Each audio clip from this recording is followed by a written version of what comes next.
And that's why I wrote about it this time. And it's not a prediction, it's a warning. And number 10, and then we will break for lunch right after this. Good morning. My name is Ho Nam from San Francisco, California. I have a two-part question regarding how you evaluate your managers. In your annual report, you wrote that Berkshire Hathaway owns good to great businesses and employs great to great managers, and we're thankful for that. When you hire a manager or evaluating the management team of a business you're thinking about buying, what are the qualities you look for? And some of your managers were entrepreneurs who started their businesses from scratch when their business models were unproven, and some of them took over businesses that were already performing well when they took charge. What are the qualities of a great entrepreneur that might be different from those of a manager who can be great at running a company that's established but may not be able to start a business from scratch and tinker around with a business model and figure out how to make it successful? Yeah, well, we love managers that have a passion for their business. And when we're buying a business, we have to ask ourselves, do they love the money or do they love the business? If they love the money, there's nothing wrong with that, but they probably wouldn't be running the business for us a year or two down the road. I think one difference is that people that create their own businesses, the entrepreneurs, probably on average would have a significantly greater degree of passion for those businesses than somebody that was just brought in a few years ago and sees themselves as making a profit in a few years on reselling the business and leaving. You'll find exceptions in both camps, but we've had terrific luck with the entrepreneurs who basically love their businesses the way I love Berkshire. I mean, they are not going to let anything happen to their businesses. They can, they'll tell me to butt out if I'm going to screw up something in their operations, and they don't regard them. I mean, in a certain sense, I mean, they know they're part of Berkshire, but they regard them in a certain jealousy almost as being their businesses, and we love it that way. And we can spot it when we see it, and when we also can avoid it. We have never. I just got one in the other day, from an investment banker on somebody that wants to resell a business they bought a few years ago. Well, the chances that they haven't doctored up the figures in some way or trying to sell, I mean, it's a piece of meat to them, and if it's a piece of meat to them, what am I going to do with it? So if we make the proper judgment about the passion they have for their business, they're going to keep running. They may have a lot of money in the bank, but they're going to keep running the businesses for us because they love those businesses, and they really are motivated the same way I am. It wouldn't make any difference what I get paid. I'm identified in my own mind with how Berkshire does. Now, I really don't care how the rest of the world thinks about how Berkshire's doing. I mean, in other words, when we looked like we were out of step a few years ago, that really doesn't make any difference to me as long as I feel okay about how Berkshire is doing. But I do, that's how I measure what I'm doing every day, not by the price of the stock, but by what's going on in the business. And that's what we have, a group of managers like that. And I don't think there can't be a company in the country, in my view, that if you could figure out some way to measure the passion involved in terms of running their business, I don't think there's anybody that could come close to matching the quantity that we have managed to marshal together at Berkshire. It's been accidental over time, but it's really almost unique. I think it is unique. Charlie? Well, it's very interesting to think about what matters most, the passion or the competence that was born in. Certainly, Berkshire is full of people who have a peculiar amount of passion in their love for their own business. And I would argue that probably the passion is more important than the brain power. Yeah, by the time they get to us, if they were passionate but incompetent, they don't get to us. I mean, they're not going to be there unless they're competent. But the question is whether they had a passion for money or a passion for their business to some degree. And they all like money. I mean, and the reason, and they like it partly because it enables them to build the business they love. But they don't, we're not going to see an incompetent but passionate manager by the time we start laying out a lot of money for a business.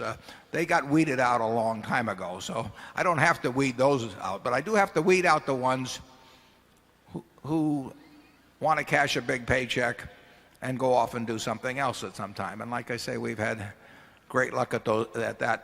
But we have literally, I mean, we see lots and lots of businesses usually owned by financial operator types, where it's absolutely clear that, they have come in, they've leveraged it up, they've played games with the accounting, that is about run out, and they want to sell it. And interestingly enough, fairly often those are bought by other financial operators who think they're going to play the game a second time. We are not interested in any of those at all. But what we are interested in is lunch, and we're going to have that right now. And I'll see you back here in about 30 minutes.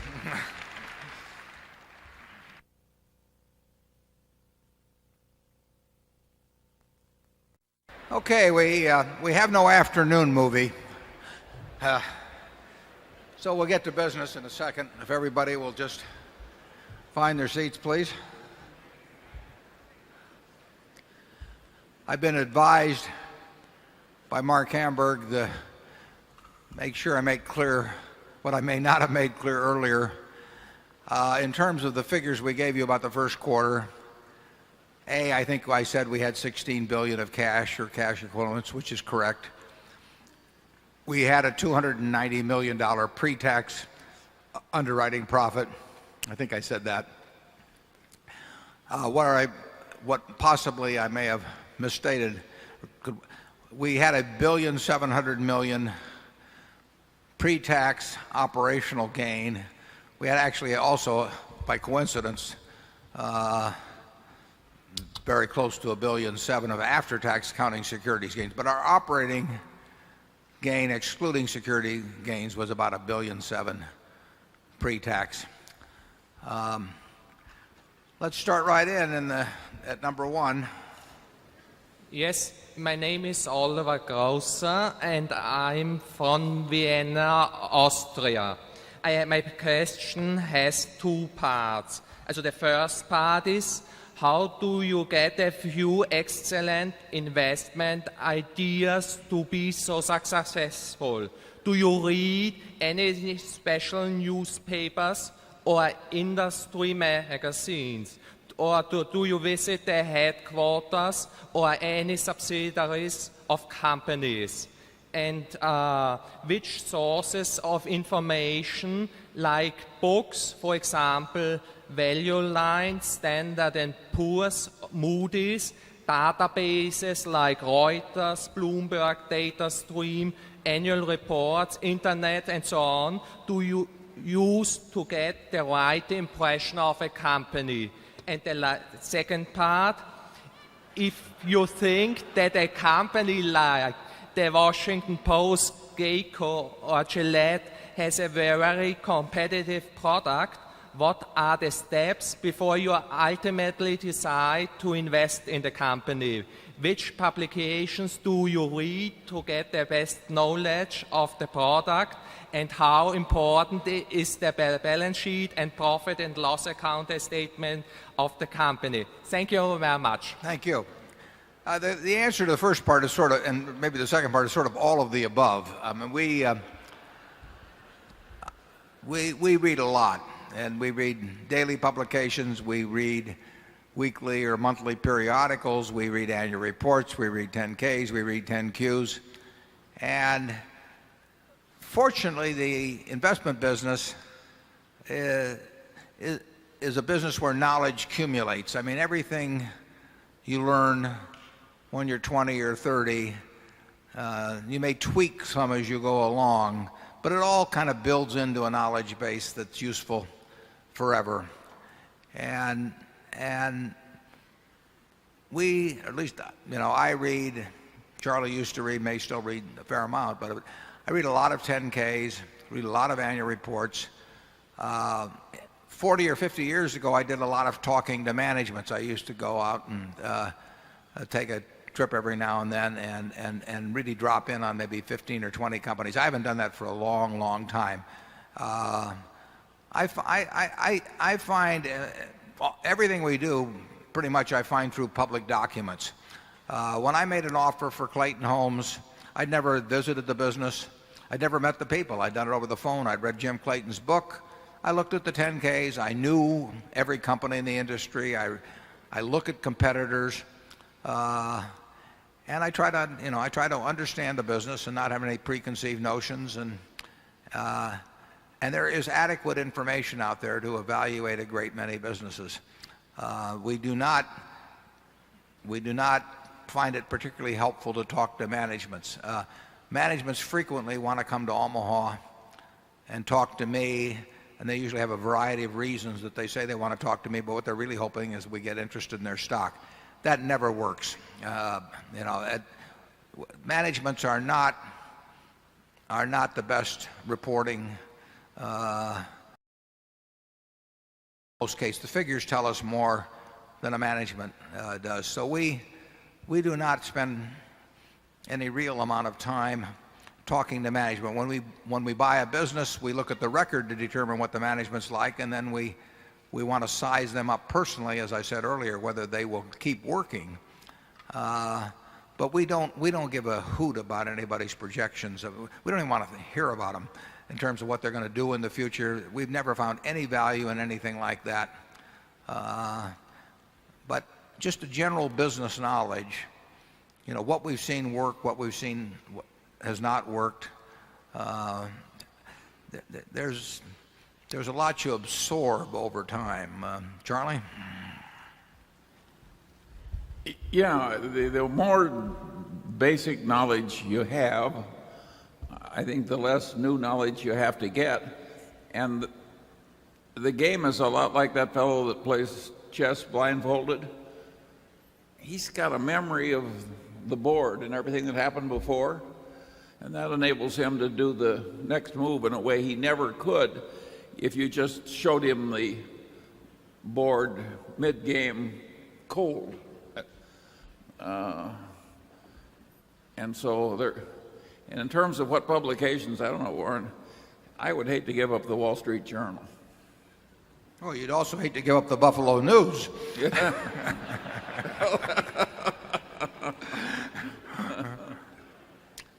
But you want to read lots of financial material as it comes along. And actually, the New York Times has a far better business section than they had 25 years ago. But you want to read Fortune. You want to read lots of annual reports. You really want to have a database in your mind so that you can tell what kind of a business you're looking at in general by looking at the figures. It's far overrated. We never look at any analyst reports. I mean, I don't think if I read one, it was because the funny papers weren't available. It just doesn't. I mean, I don't understand why people do it. But there's a lot of data out there, and the beauty of it is, it's really what makes the investment game great, is you don't have to be right on everything. You don't have to be right on 20% of the companies in the world, or 10% of the companies in the world, or 5%. You only have to get one good idea every year or two. So it's not something. When I used to be very interested in horse handicapping, and the old story was, and I hope Bob Dwyer is still here, that you can beat a race, but you can't beat the races, and you can come up with a very profitable decision on a single company. I would hate to be measured if somebody gave me all 500 stocks in the S&P and I had to make some prediction about how they would behave relative to the market over the next couple of years. I don't know how I would do, but maybe I can find one in there where I think I'm 9 in 10, 90% in being right. It's an enormous advantage in stocks. You only have to be right on a very, very few things in your lifetime, as long as you never make any big mistakes. What's interesting is that at least 90% of the professional investment management operations don't think the way we do at all. They just think if they hire enough people they can be better at determining whether Pfizer or Merck is going to do better over the next 20 years, and they can do that stock by stock all through the 500 and have wide diversification, and at the end of 10 years they'll be way ahead of other people, and of course they won't. Very few people have this idea of searching for just a few opportunities. Yeah, you wait for the fat pitch. Ted Williams wrote about that in a book called The Science of Hitting. He said the most important thing in being a good hitter, is to wait for the pitch in the sweet spot, basically. But, I've always said that the way to get a reputation for being a good businessman is to buy a good business. It's much easier than taking a lousy business, and showing how wonderful you are at it, because I haven't seen that done very often. Number two. Good afternoon, David Winters, Mountain Lakes, New Jersey. Thank you again for hosting the Berkshire Weekend. It's just great. Interest rates are the lowest they've been, and equity values in aggregate are still high. Berkshire has meaningful free cash flow, a short duration bond portfolio, and you're a buyer of low multiple, high quality private businesses and a few stocks. Assuming that the stimulative economic policies to deal with the recession eventually cause interest rates to go up and maybe equity values to come down, Berkshire seems very well positioned to benefit. Would you comment? And also, are there any concerns on both of your parts about investors inadequately understanding the conglomerate structure of Berkshire and then therefore improperly pricing the shares? Well, to answer the second question first, we hope the latter wouldn't be true, because we do our best to explain it. I mean, I used 14,000 words in the last annual report, which caused certain members of my family to ask whether I was getting paid by the word. We want you to understand Berkshire, and I hope that comes through. That's why we have these kind of meetings. That's why we spend a lot of time writing an annual report. We try to tell you what we would like if the position was reversed, and if our positions were reversed. And we think that the information in the annual report, if read by somebody, that they have to have some understanding of business and accounting, but if they don't, nothing is going to help really in terms of helping them with the business. But we think if they have some understanding of it, we have given them the information that Charlie and I would need in order to come up with our rough ideas of the valuation of Berkshire, and we hope we get across what it's all about. There are a lot of companies in Berkshire, but it's not important that you understand the nuances of every single one. Looking at what happens in aggregate in many cases will be sufficient. In terms of how we're positioned, we have $16 billion of cash, not because we want $16 billion of cash or because we expect interest rates to go up or because we expect equities to go down. We have $16 billion of cash because we don't see anything that makes us want to part with that cash where we feel we're getting enough for our money. But we would spend it Monday morning on the right sort of business, or even if we could find equities that we liked, or if we could find, like last year we found some junk bonds we liked. We're not finding them this year at all because prices have changed dramatically. So we're not really ever positioning ourselves. We're simply trying to do the smartest thing we can every day when we come to the office, and if there's nothing smart to do, cash is the default option. Charlie? In terms of future opportunities, the issue is it all likely that there'll be an opportunity like 1973-4 or 1982 even, when equities generally are just mouth-watering? I think there's a very excellent chance that neither Warren or I will live to see either of those occasions again. If so, Berkshire's not going to have a lot of no-brainer opportunities. We're going to have to grind ahead the way we've been doing it recently, which is not all bad.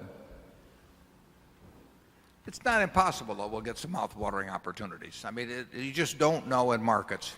It's unbelievable what markets do over time. And since you brought up interest rates, in Japan, the 10-year bond is selling to yield 5/8 of 1%.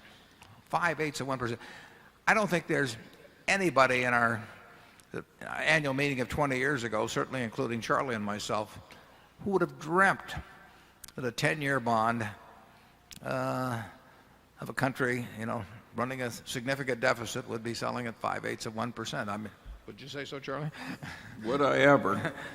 It's But strange things happen. strange things happen. But if that could happen in Japan, something much less horrible for the investing class could happen in the United States. It's not unthinkable. I mean, we could be in for a considerable period when the average intelligent, diversified investor in common stocks using fancy paid advisors just doesn't do very well.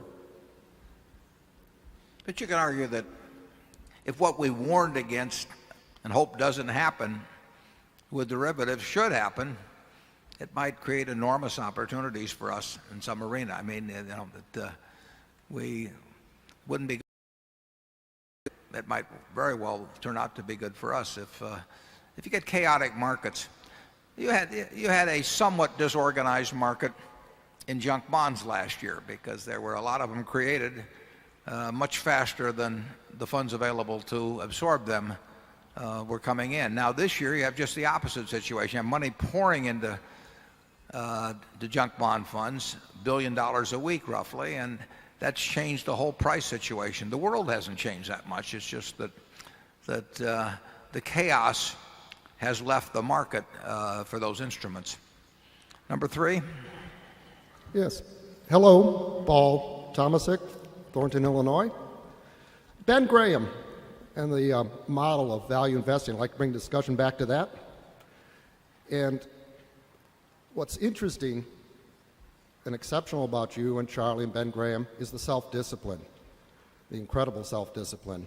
And if you look at the model and try to think how to present it, to teach others that self-discipline, I think you have to make a little tweak to it in 2 areas. And that's what I'd like you to comment on. 1, intrinsic value. It's always discussed that you calculate intrinsic value, but in practice, I think you find a number that is guaranteed 99% likely to be less than intrinsic value. Classic example was in 2000 when you said you'd buy shares back at 45,000. You weren't saying that Berkshire Hathaway's intrinsic value was 45,000. You were saying it was significantly more. And anyone who bought it for less than 45,000 is grateful to you. The other area is the hidden assumption in the model.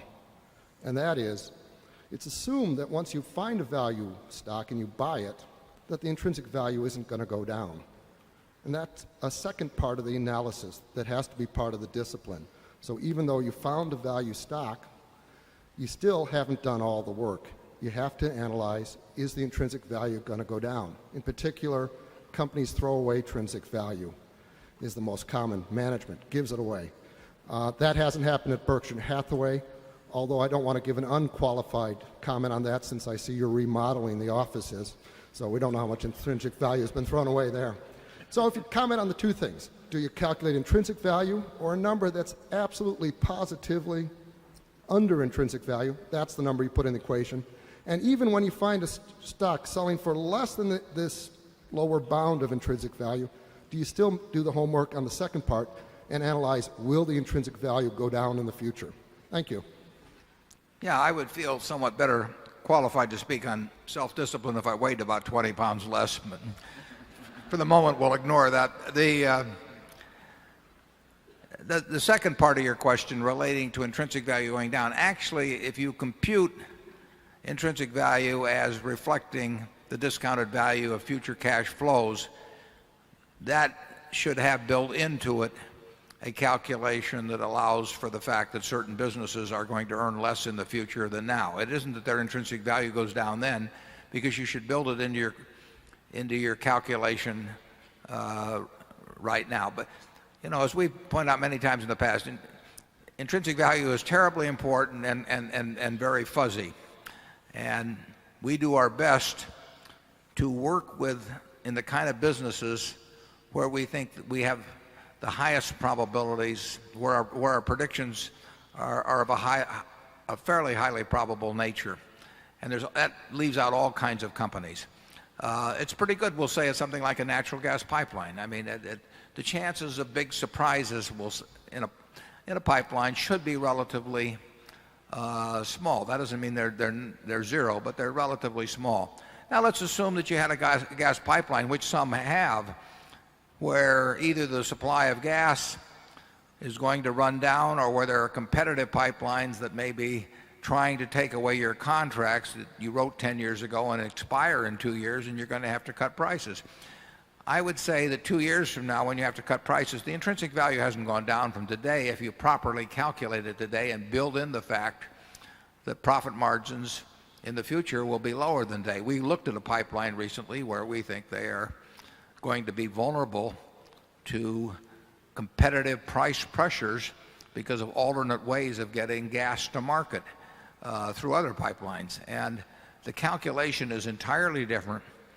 The calculations is different. The results are different in terms of that pipeline versus a pipeline that is the low bring gas from one market to another and will remain the low-cost producer. But it isn't. If properly calculated, you build in the prediction of decline in future operating earnings. You don't wait till you get there to anticipate it. Charlie's famous for saying that all he wants to know is where he's going to die, so he'll never go there. Well, that's part of predicting in business. I mean, I really have never seen an investment banker's book. I hope to see one someday, and I hope I can survive the shock when I do see it, where the earnings of the business being offered go down. Lots of businesses' earnings go down, and they're going to go down. And I get all this nonsense, where they project it out for 10 years, and it always goes up. It just isn't the real world. And you have to analyze businesses. Some businesses are going to be subjected to enormous competitive pressures that aren't extant today. And we made that mistake, for example, at Dexter Shoe. I mean, we bought a business that was earning $40 million or so pre-tax, and we assumed that the future would be as good as the past. And we couldn't have been more, I couldn't have been more wrong. So that was a case of projecting into the future conditions which were not going to exist in the future, competitive conditions. That's part of business. And I will tell you that 20% of the Fortune 500, but I don't know which 20% are going to be earning, significantly less money probably 5 years from now than they are today. And that's what the game is all about, figuring out what those future cash flows are likely to be. And when you feel you can't come up with reasonable estimates in that respect, you move on to the next one. Charlie?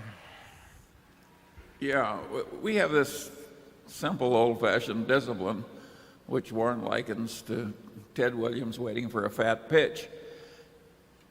I don't know about Warren, but if you said to me, Charlie, you can go into the business of managing money the way other people do, where you're measured against indexes and you've got consultants choosing consultants that are reviewing you to committees, I would just hate it. I would regard it as being put into shackles. And shackles where the very system was preventing me from delivering value. Warren, how would you feel about that? Yeah, we wouldn't. Sure. We wouldn't do it. We never did do it, as a matter of fact. And one of the initial, when we formed the partnership on May 5th, 1956, I passed out to the 7 limited partners something called the ground rules, and I said, here's what I can do and here's what I can't do. And there's some things I don't know whether I can do or not, maybe. It was fairly short. But the idea of setting out to do something that you can't do, that can't be, that's got to lead to problems. I mean, if somebody tells me I have to high jump 7 feet, and we can even move that down to 4 feet now, between now and sundown or I'll be shot, I will go out and buy a bulletproof vest. Yeah, the general system for money management requires people to pretend that they can do something that they can't do and to pretend to like it when they really don't. And I think that's a terrible way to spend your life, but it's very well paid. Number 4. Hi, I'm John Golub from Kansas City. I have a follow-up question on derivatives.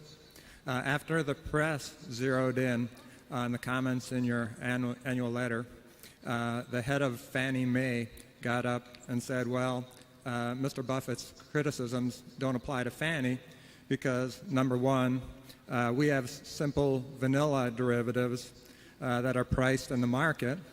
And secondly, we need derivatives to protect against interest rate risk. And I guess given what happened to the savings and loan industry back in the 80s, that seems reasonable. So my first question is, what is your rejoinder to Mr. Raines? And the second part of my question gets to your concern about the connection between derivatives and systemic risk, and that is, do Fannie and Freddie play a particularly prominent role in this concern? Thank you. Yeah, I have a lot of respect for Frank Raines. I think he's done a good job at Fannie Mae. I don't know the situation intimately. The problem, as you mentioned, is that an operation like Fannie Mae or Freddie Mac or savings and loans in the past had this problem which is inherent in the mortgage instrument in matching or coming close to matching assets and liabilities. And the reason they had that terrible problem, which did in many institutions, was the optionality in a mortgage instrument. And in a mortgage instrument, particularly as the years have progressed, you buy, if you buy a mortgage, when somebody else takes out the mortgage, you own it. You have a 30-year instrument if it's a bad deal, and you have about a 30-minute instrument if it's a good deal. The buyer, the person who takes out the mortgage can call off the deal at any time at relatively low cost. And the public has been sensitized to that more and more as time has gone by, so they've been quicker to refinance for very small differentials. Now, many years ago, they had what they called due on sale clauses in California. I think, were they invalidated, Charlie, or what happened with those? So that there were ways of shortening up the mortgage expected maturities. But it's a fundamental problem when you are operating on borrowed money in a very big way, which is what S&Ls did and what Fannie does and Freddie, that you have this very long-term instrument, but it can be very short-term if it becomes advantageous to you when rates go down and you want to keep it, or it becomes very long-term if rates go up and nobody wants to refinance. And under those circumstances, if you run a huge institution or even a smaller one, but that has that's highly leveraged, you are going to look for one way or another to try to match the duration of your liabilities as close as you can to the duration of your assets, and have various methods to protect yourself against the optionality that exists with the counterparty in effect to your asset. That's not easy to do. And Fannie and Freddie and other institutions attempt to do that through various types of derivative instruments, as well as other things in terms of the kind of debt they issue themselves and so on. And they're very smart, and they do my guess is they do a better job than Charlie and I could do at it, but it can't by its nature be perfect. And under some circumstances where you get large gaps, the thing you worry about in financial markets, and it doesn't happen very often, but the thing that really destroys people are what the academics would call 6 sigma or 5 sigma or 7 sigma events, which are things that are never supposed to happen, basically. And sigma is the method of describing the probabilities that they will happen in any given period, the number of sigmas. And financial markets don't lend themselves well to modeling based on that. They do most of the time until it doesn't work. And when it doesn't work, chaos reigns. And there are more Six Sigma events that happen in financial markets, or theoretical Six Sigma events, than any study of probability curves would ever come up with. And that's when you have gaps or discontinuities, when markets close, whatever it may be, those are what cause institutions to go out of business. And derivatives, in my view anyway, accentuate the possibility of it happening and the extent of the damage if and when it should happen. Again, we don't think we mathematically can tell you what the probabilities are of something like that, and we think anybody that does tell you, is kidding you. And I've had managers of hedge funds sit down with me and tell me that they had, a 28% probability of returns between 30 and 40%, come up with all these exact figures. Anybody comes up with exact figures in finance, watch out. So I would say that if I were running Fannie or Freddie, I would be terribly conscious of what was happening in there, and I would understand this basic problem I have, which I can guarantee Raines understands extremely well, of the optionality built into his assets, and I would try to come as close to matching that. And if I did it through derivative instruments or whatever, I would try to match. I would try to reduce the troubles that could be produced by that optionality to a minimum. And then I would get very worried about who the counterparties were, because anytime somebody promises to pay you a lot of money if something terrible happens to you, you better be very sure that they can and will pay, because the terrible thing that's happening to you may be presenting terrible things to them. That will happen in the insurance industry from time to time, and that's why reinsurance recoverables are a dangerous asset to have. It will happen in the derivative markets. When LTCM had troubles with one type of asset, they had troubles with a lot of types of assets, and everybody else they were doing business with was having a lot of troubles with those same things. And that's why the Federal Reserve stepped into something they never dreamt they would have stepped into. They stepped in to force, essentially, a solution, which may have been the right thing to do, incidentally, but for some obscure hedge fund that nobody in the world virtually had heard of until that point, and it started threatening the stability of the U.S. financial system. Charlie? Well, I think you're right to point to this creditworthiness of the counterparty risk. My guess is that both Fannie and Freddie have been pretty intelligent at thinking through a whole lot of different scenarios where they'll be okay or close to okay if all the counterparties pay. And I would bet a lot of money that they weight the possibility that counterparties won't pay a lot lower than we do. I think a lot of the counterparties are behaving in a lot more dangerous way than Fannie and Freddie are, and the counterparties can get in trouble because of that, and they can translate that trouble to people who assume that they're hedged. And that's true of the mortgage guarantee institutions that take part of the risk away from Fannie and Freddie are very sophisticated institutions, very, very sophisticated institutions. But if you depend too much on other people, there can be periods in financial history where all the sophistication in the world may not save you. The best thing to do is to be able to count on your own resources. And at Berkshire, that's basically the way we operate. And it may be safer than necessary, but Charlie and I are rich enough already. We do not need to stay up at night. Number 5. My name is Joseph LaPre. I'm a shareholder from Minneapolis, Minnesota. Thank you for this opportunity to present a question.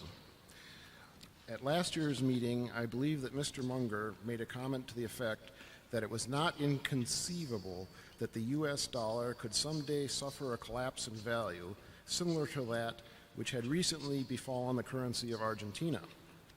I am concerned that in the event of a collapse in the value of the dollar relative to foreign currencies, that Berkshire Hathaway's insurance operations may find themselves having to pay for replacing property whose cost is denominated in sharply appreciated foreign currency. I have two specific questions.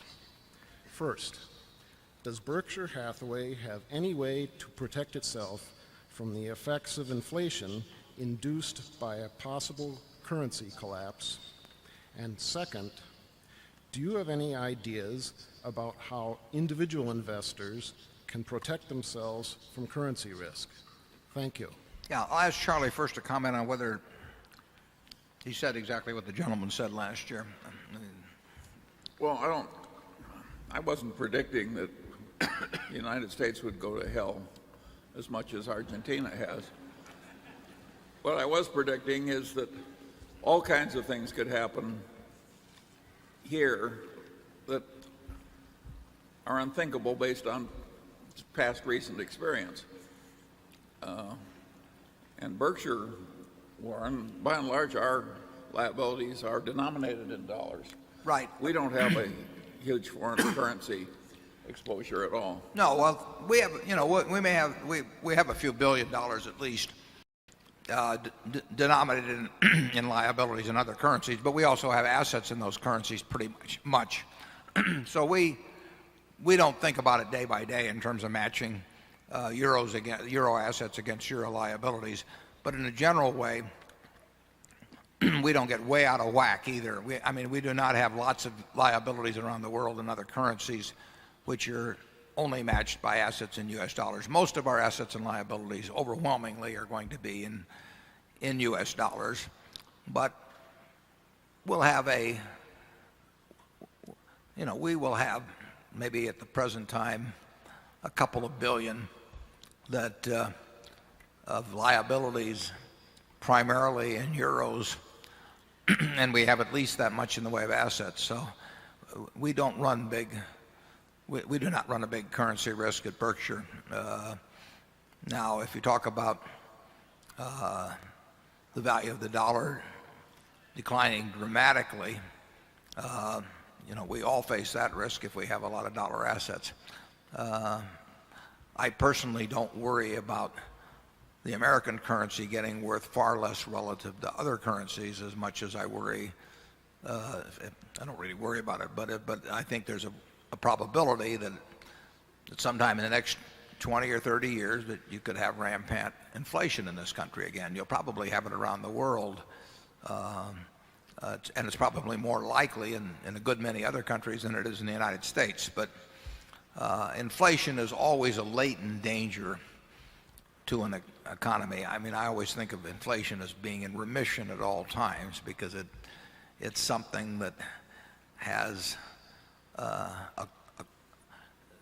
cause that will recur in terms of human behavior from time to time, I think, in terms of how legislatures behave and governments behave. So I think that the probability of high inflation at some point during the next, say, 20 or 30 years it's not a low probability. I hope it doesn't happen. Charlie? Well, in the long term, practically all currencies go to hell. In other words, it's a product of like the Roman, what was it, denarius or something. You take the British pound, you take the American dollar so far. And if you want to go out 200 years, will some politicians in the United States ruin the currency? I think the answer is yes. But I wouldn't anticipate some horrible event in the near future. But if things really went to hell, Argentina started confiscating property of shareholders. And if that starts happening and the government is doing it, we probably won't be able to protect you.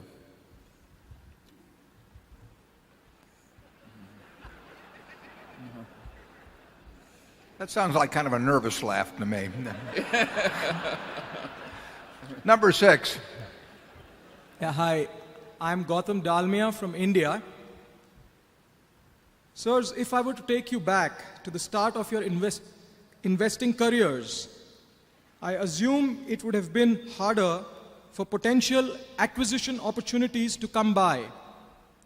The question I would like to ask you, sirs, is how did you ensure then that you had good enough deal flows coming to you to be able to choose from?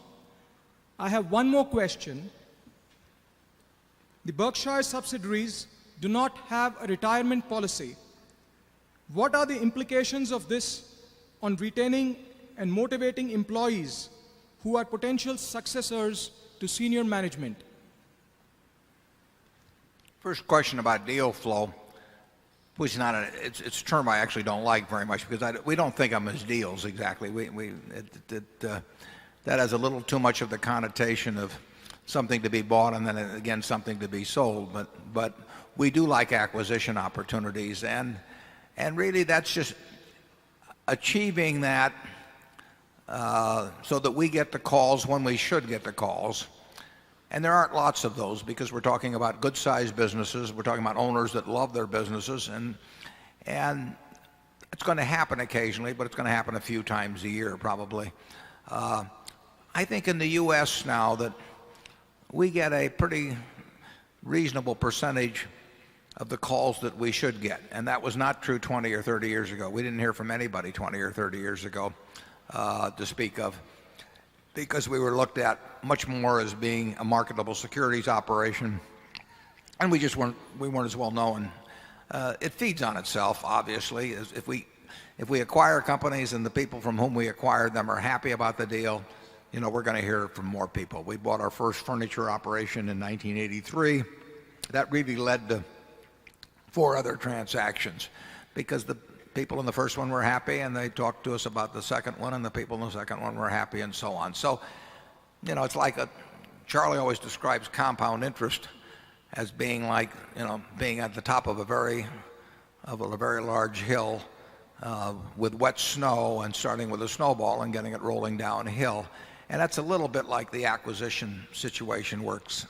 We've been by being around 38 years, it's been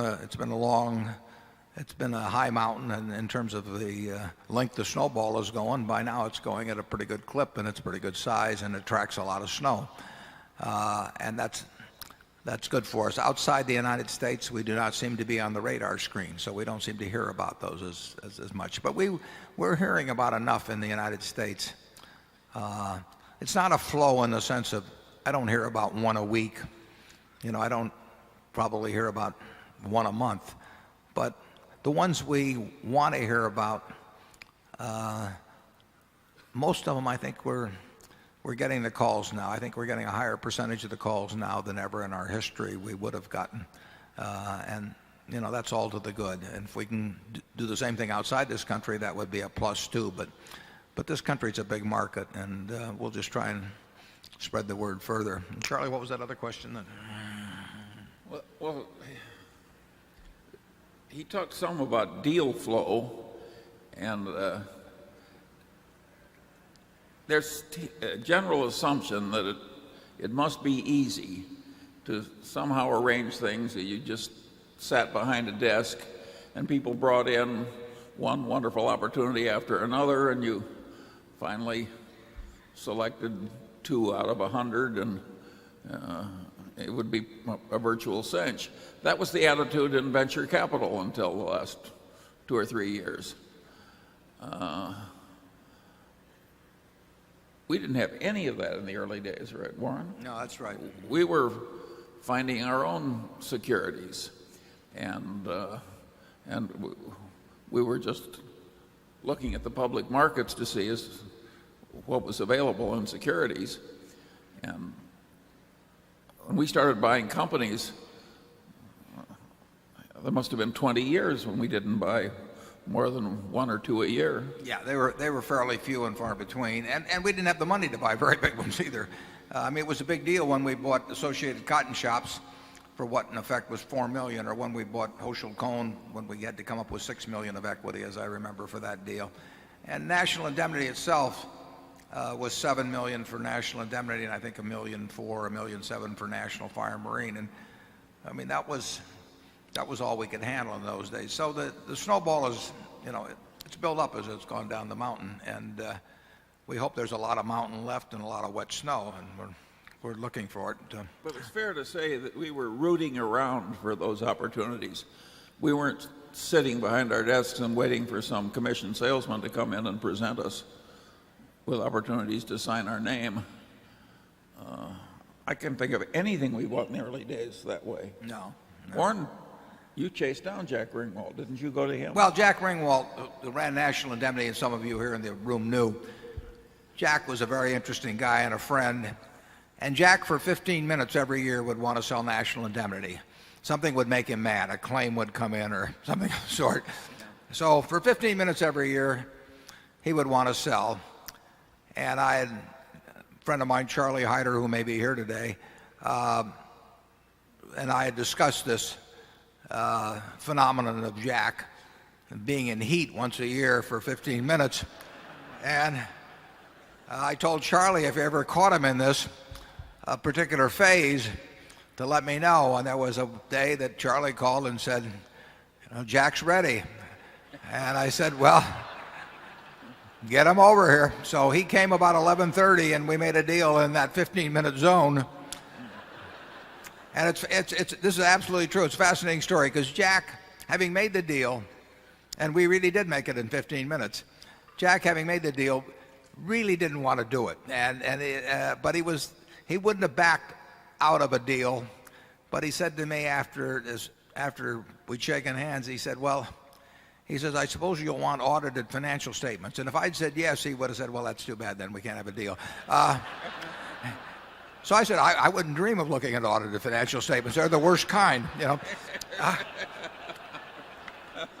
And then Jack said to me, he says, I suppose you'll want me to sell my agencies and to you as well. And I said, Jack, I wouldn't buy those agencies under any circumstances. If I'd said yes to that, that I wanted him to sell the agency. He said, well, I wouldn't be able to do it, Warren. We must have misunderstood each other.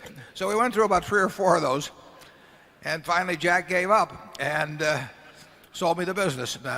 He was an honorable guy. I mean, because he really, I don't think, wanted to do it. But we met down at Charlie's office at 19th, I think, in Douglas. And Jack was about 10 minutes late picking up this $7 million for National Indemnity. He was about 10 minutes late because he was looking for a parking meter with a few minutes left on it. And that's when I knew he was my kind of guy.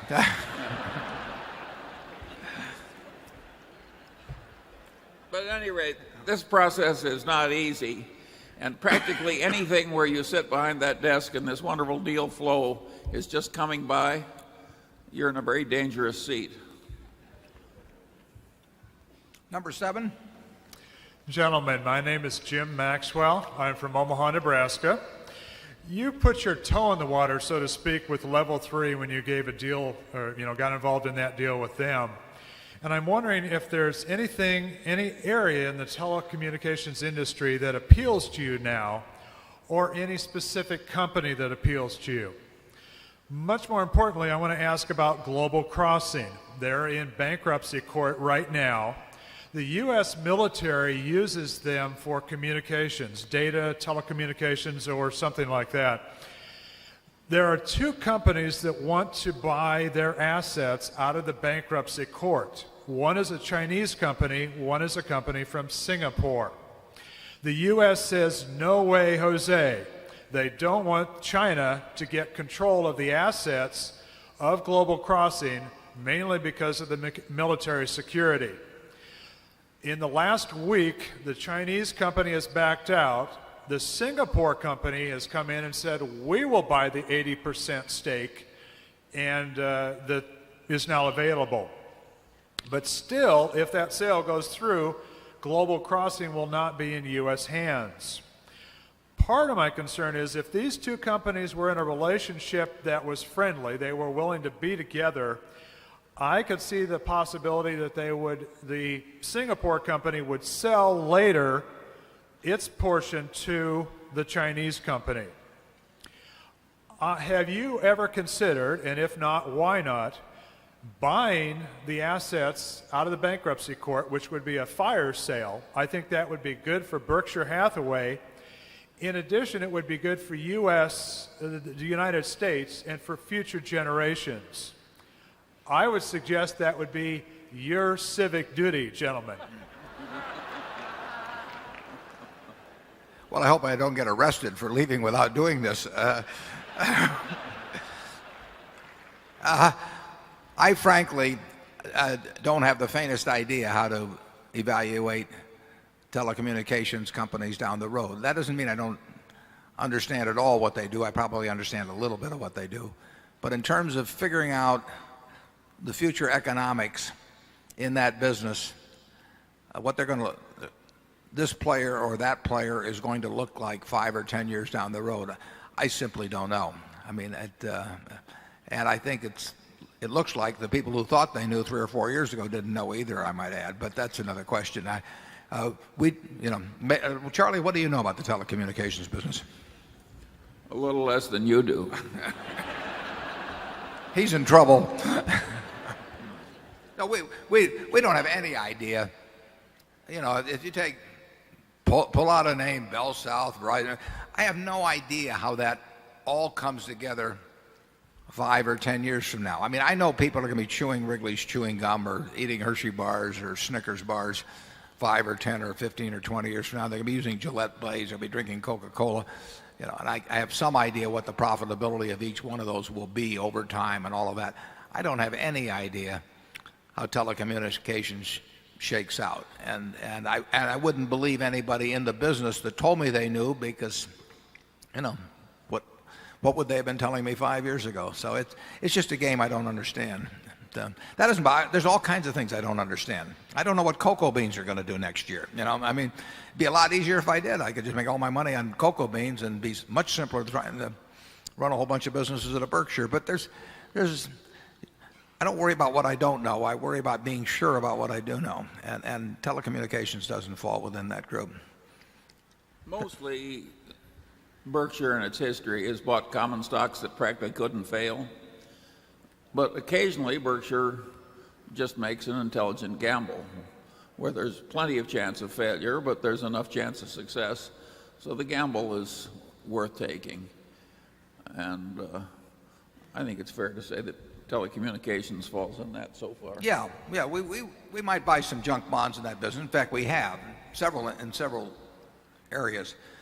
But as I put in the annual report, we expect losses in junk bonds. We expect overall the probabilities we'll have a decent result, maybe better than decent. But we do expect losses because we are dealing with institutions that have demonstrated that they don't have large margins of safety in their operations.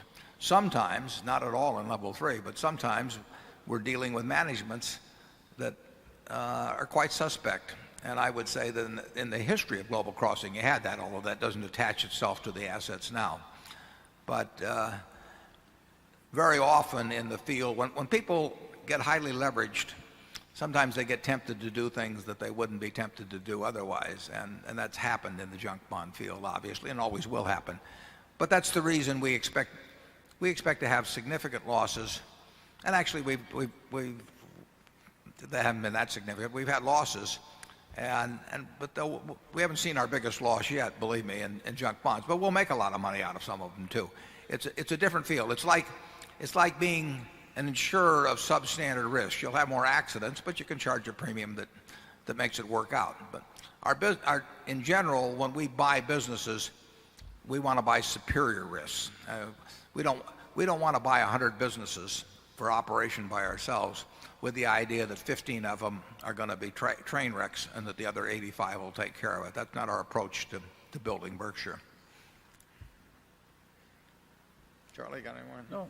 Number 8. Yes, my name is Pete Banner from Boulder, Colorado. First of all, Mr. Buffett and Mr. Munger, most of us consider you fellas our heroes, and thank you for that. Well, thank you. Yes. On a lighter note versus the chaos. You can stay on the same note. It doesn't bother us. I wanted to ask, what prompted you, considering your general aversion to technology. What prompted you to invest $100 million in level 3 communications convertible bonds? And if I get a twofer, I'd like to know, do you still consider Coca-Cola, as you once described, as the inevitable? Yeah. The answer to the second one first.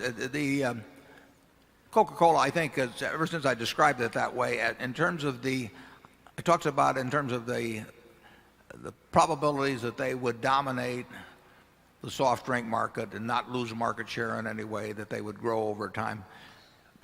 It's happening year after year. I don't think the global market share of Coca-Cola products has ever been higher than it is now, and I don't see anything that changes that in the future. I mean, it is a huge distribution system that has been getting into the minds of more and more consumers since 1886, when John Pemberton, at Jacobs Pharmacy in Atlanta first served up the first one. It is in the minds of people, the product, all over the world, and there'll be more people, and it will be in their minds more firmly. And over time, they should make a little more per drink. I don't know how in the world anybody would successfly dethrone Coca-Cola.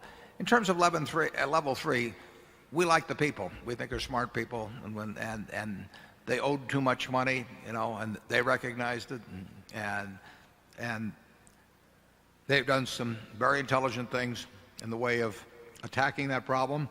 And we bet on the people. Charlie knows way more about the physical world than I do, but I have yet to see an electron, and I just have no working relationship with them at all. I can't identify with them. So I do not know a lot about the technology. I never would. I mean, you could explain it to me, and I could probably regurgitate it on some test or something, but I wouldn't really understand it. But I think I understand the people involved, and we were quite willing to make that bet. It's of a different sort than we usually do, but we did it, and we're happy we did it. Charlie? Nothing more to say. Number 9, please. Hi, this is Steve Rosenberg from West Bloomfield, Michigan, now living in New York. Mr. Buffett, the values that you and Charlie stand for and your supreme integrity are an inspiration. Thank you both for serving as such exceptional role models. I have 3 quick questions for you. The first involves Value Capital LP. Your preliminary FIN 46 disclosure appears to indicate leverage employed of roughly $20 billion in assets, $60 million in equity, or 30 to 35 times. Without revealing any proprietary strategies, how do you derive comfort from this investment given your aversion to risk, other highly levered partnership blow-ups, your enthusiasm in shutting down Gen Re Securities' black box activities as soon as possible, and all of this aside from the fact that it's less than 1% of Berkshire's equity and that Mark Byrne is running it? My second question involves manufactured housing. Can you comment some more on your enthusiasm for the underlying economics of the business, given what appears to be a commodity product with a high level of seller fragmentation, overcapacity, and large blow-ups on the financing side? And what advantage, even if Berkshire's advantage is in the financing, why not stick only to the financing and not the manufacturing? And my final question involves the gains on securitization that you see in that segment. Does the preponderance of gains reported indicate a mispricing of credit risk somewhere in the chain, perhaps analogous to the disconnect you were talking about between BBB and AAA spreads in the synthetic market and in the bond market? Thank you. Why don't you elaborate on that third point on securitizations just a bit more? I'm not sure I totally have your point on that.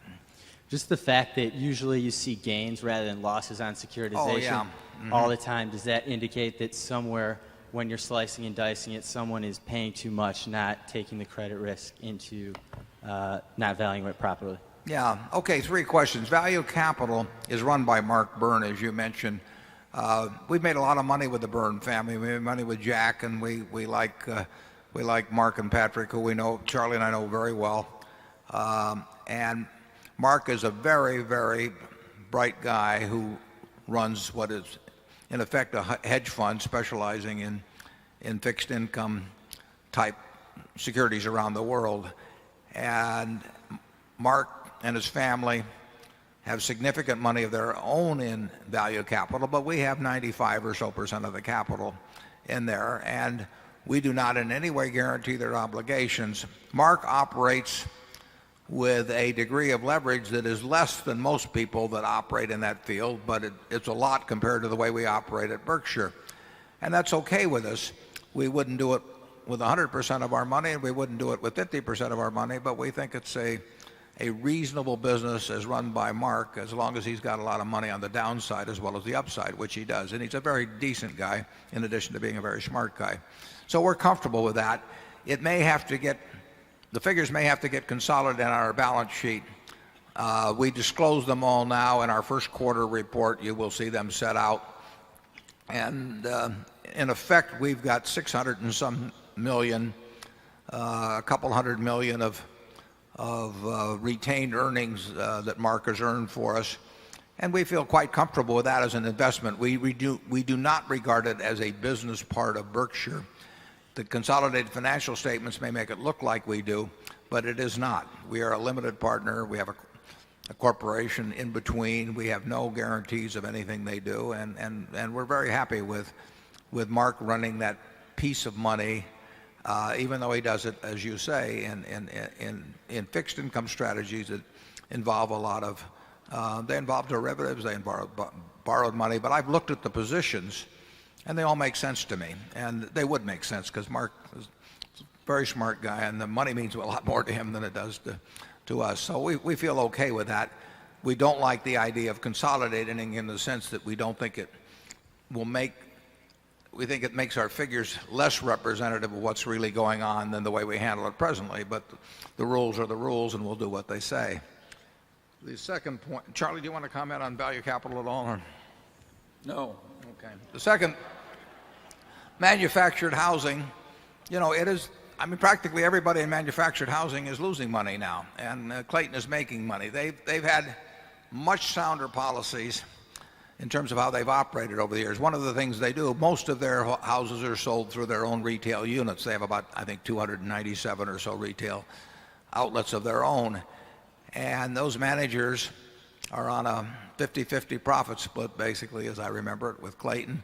And they're responsible for all of the paper they generate. So unlike what was going on a few years ago in manufactured housing, where a manufacturer would sell a house, I mean, it'd be floor plan to a dealer, and then that dealer could borrow maybe, if he got some kind of a purchaser on the note, maybe 125 or 130% of invoice price, if he could just create a warm body out there someplace that would give him some apparent down payment. That situation was just built for disaster. But at Clayton, the profit or loss off that person who buys the product goes till the obligation is fully paid for. So if a dealer takes inadequate down payments or sells to people he shouldn't be selling to, it's going to be his problem. And he's going to get the repo back. He's going to have to sell it himself. He's going to get the loss on the paper charged to him. And that produces an entirely different kind of behavior at the retail level than occurred with many of the other manufactured housing manufacturers. But it's not an easy business. Clayton does it the right way.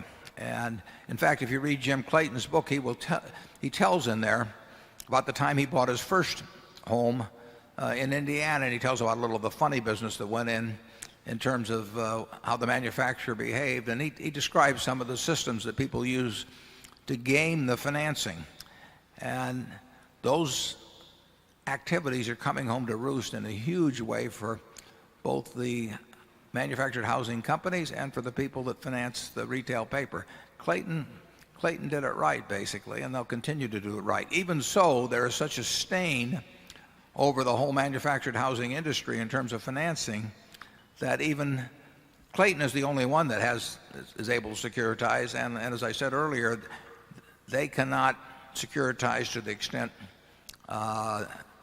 without us. They wouldn't be able to securitize to the extent that even that they could have a year ago. It's an industry in big trouble.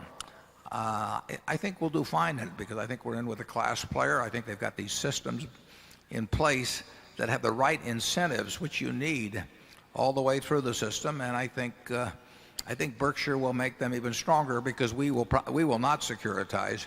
We'll keep it for the portfolio. The gains on securitization, the point you made is essentially correct, that when you see a company with lots of gains on securitization, you ought to get a little suspicious. I don't want to get into more detail than that because it's an accounting question. Charlie? I've got nothing to add to that either. Number 10. Phil McCall, Warren from Connecticut. Could you comment on Gen Re and goodwill impairment charges since you purchased it, and how it's evolved in your thinking, and if it even became a part of your thinking? Sure.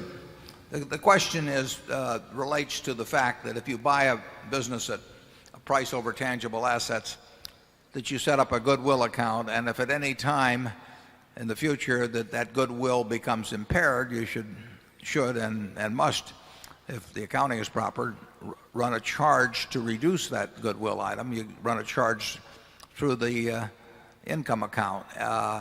We have a large goodwill item for Gen Re because it was the biggest acquisition we ever made.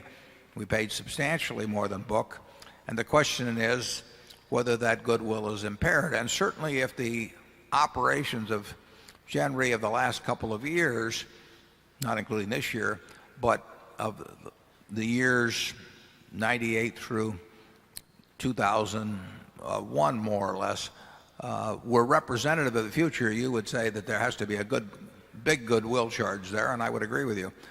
I think that as Gen Re is operating now and had the capacity to operate, and it's being realized now, thanks to a couple of great managers we've got there, I think that I personally think that Gen Re is worth more now today than at the time we bought it, and I think its float has increased substantially, and I think that you will see the float turn out to be cost-free over time. One thing I should have mentioned actually is, and I looked at a draft of our 10Q. I think we should put this in there.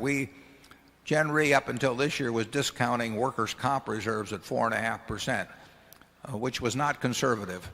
That we inherited that situation, but we have changed that to discounting comp reserves going forward at 1%. So the accounting is more conservative going forward now, 2003, by a fair margin than it was in prior years and in a method we inherited. So that the figures you see would be somewhat better if we had continued the old discounting at 4.5 rather than go with the new discount rate. And in the draft I saw the 10Q, that wasn't in there. I think we should get that in there, Mark, while I think of this.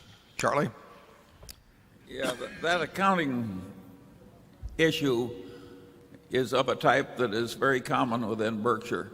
We are so horrified by the terrible business decisions we see made all around us by people who are relying on over-optimistic accounting that we tend to almost reach for opportunities to make our accounting very conservative, way more than other people. We think it protects our business decision-making as well as our financial integrity. I don't know why we ever got into this business of trying to get the accounting result as close to the chalk as we could possibly get it. What is wrong with the world when everything is a little bit underreported? Yeah, generally people think that reporting, and transparency and all that has improved over the years. I felt much better working with the financial statements in 1960 than I feel working with financial statements in 2000. And frankly, in many ways, I thought they taught me more about what the company was really about than the current ones do, even though there was far less detail. And what we really deplore is solving operating problems by accounting maneuvers. And, Gen Re had some problems in the mid-'80s when everybody did, and they went to discounting their workers' comp reserves. And it was a quick fix, but it's like heroin. and you get on it, and it's not easy to get off. And Charlie and I have seen that time and time again. People that think, trade loading, whatever it may have been, they think they're going to solve something by playing accounting games. And they're encouraged. They're encouraged by their CFOs sometimes, and frequently they were encouraged by their big name auditors in one way or another to really play with the numbers.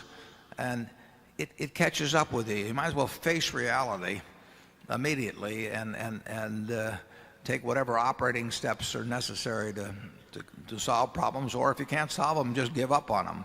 But whatever you do, playing with the numbers it never works. Although I guess if you're 64 and a half and you're going to retire at 65, it might get kind of tempting. Number one. Good afternoon, gentlemen. Andy Marino of Chapel Hill, by way of Boston. You have argued against the use of alternate measures of profitability, such as earnings before interest, tax, depreciation, and amortization, as measures of business performance. At the same time, you have frequently cited the incompleteness of generally accepted accounting in reflecting economic reality for some businesses, implying that there are some necessary and proper adjustments. Beyond what you recently described in the annual report as the folly of omitting depreciation, could you elaborate on your thoughts on other pitfalls of alternative financial presentations? Is EBITDA, in your view, just too often used as a shorthand for cash flow, or is the entire concept of recasting accounting data a suspect exercise? And which revisions might be appropriate, if any, and what might be viewed as red flags? And does it matter to you who is making those adjustments, analysts, investors for their own purposes, or company managements in terms of how that information should be viewed? Yeah, we regularly told you for some years before the accounting change was made here a year or so ago, we told you you should not count goodwill amortization. It was required under GAAP, and we obviously complied with GAAP, but we told you every year virtually that I can remember, we said this is not really an economic expense.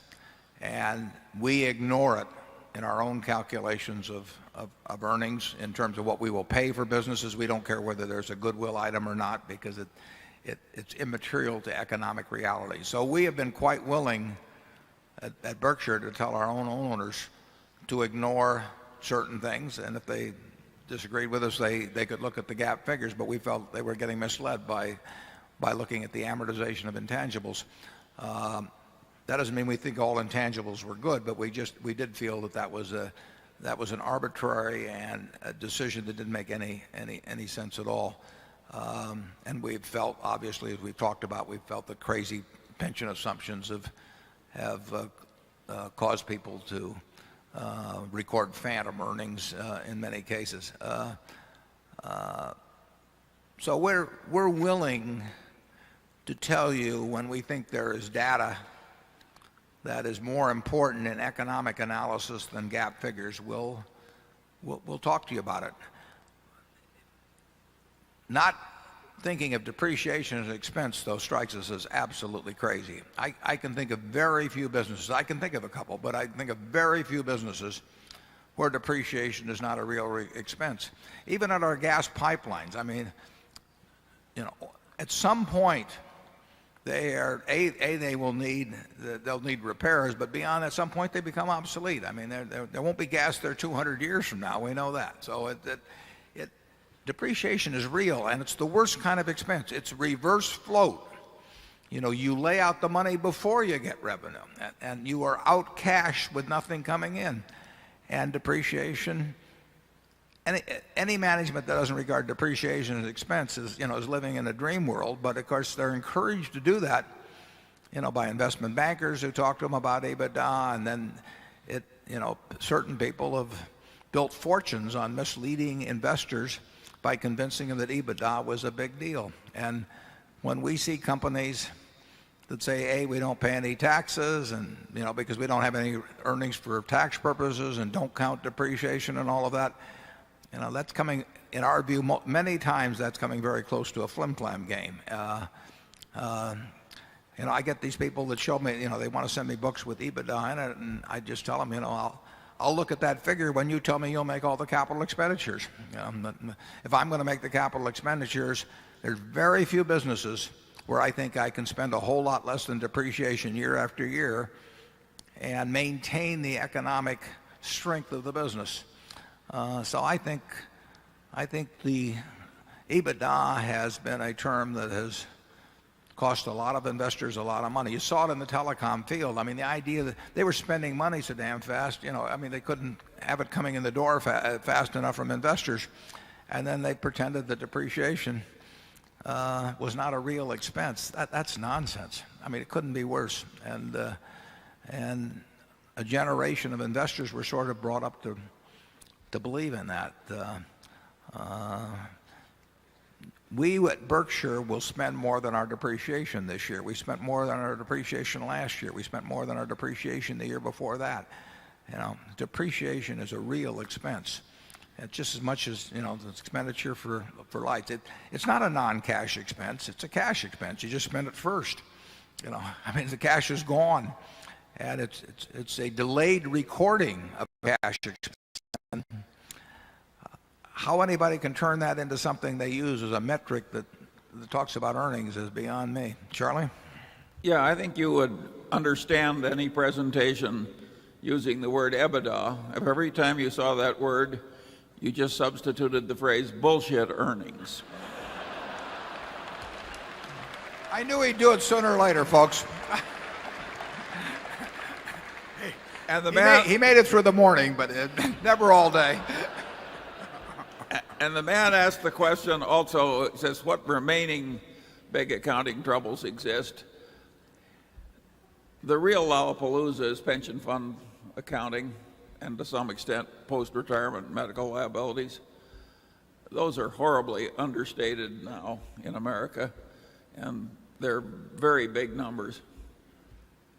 I've looked at financial statements, and you've seen them too in the last few months, where companies are recording pension income in the hundreds of millions while at the same time being underfunded in their pension plan in the many billions.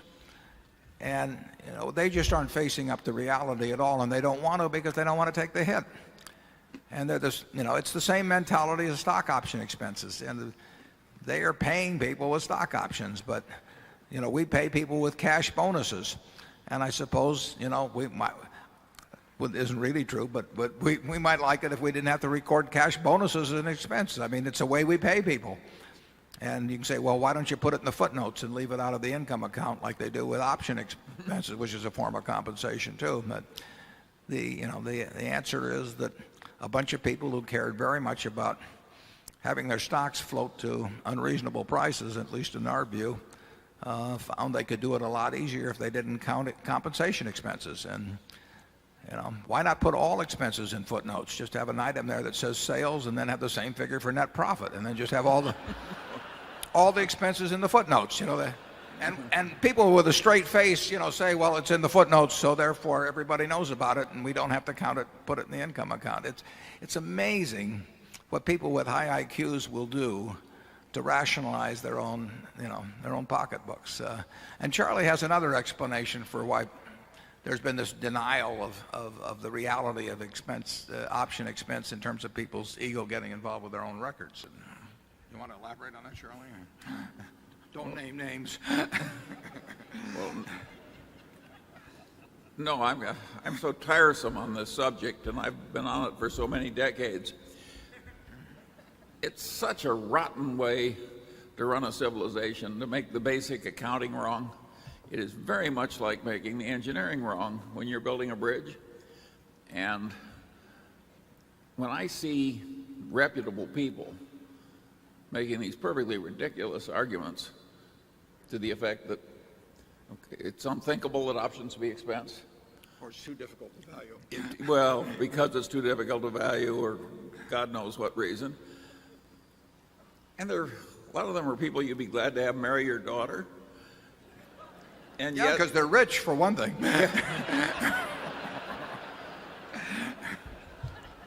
Yet the truth of the matter is they're somewhere between crazy and crooked.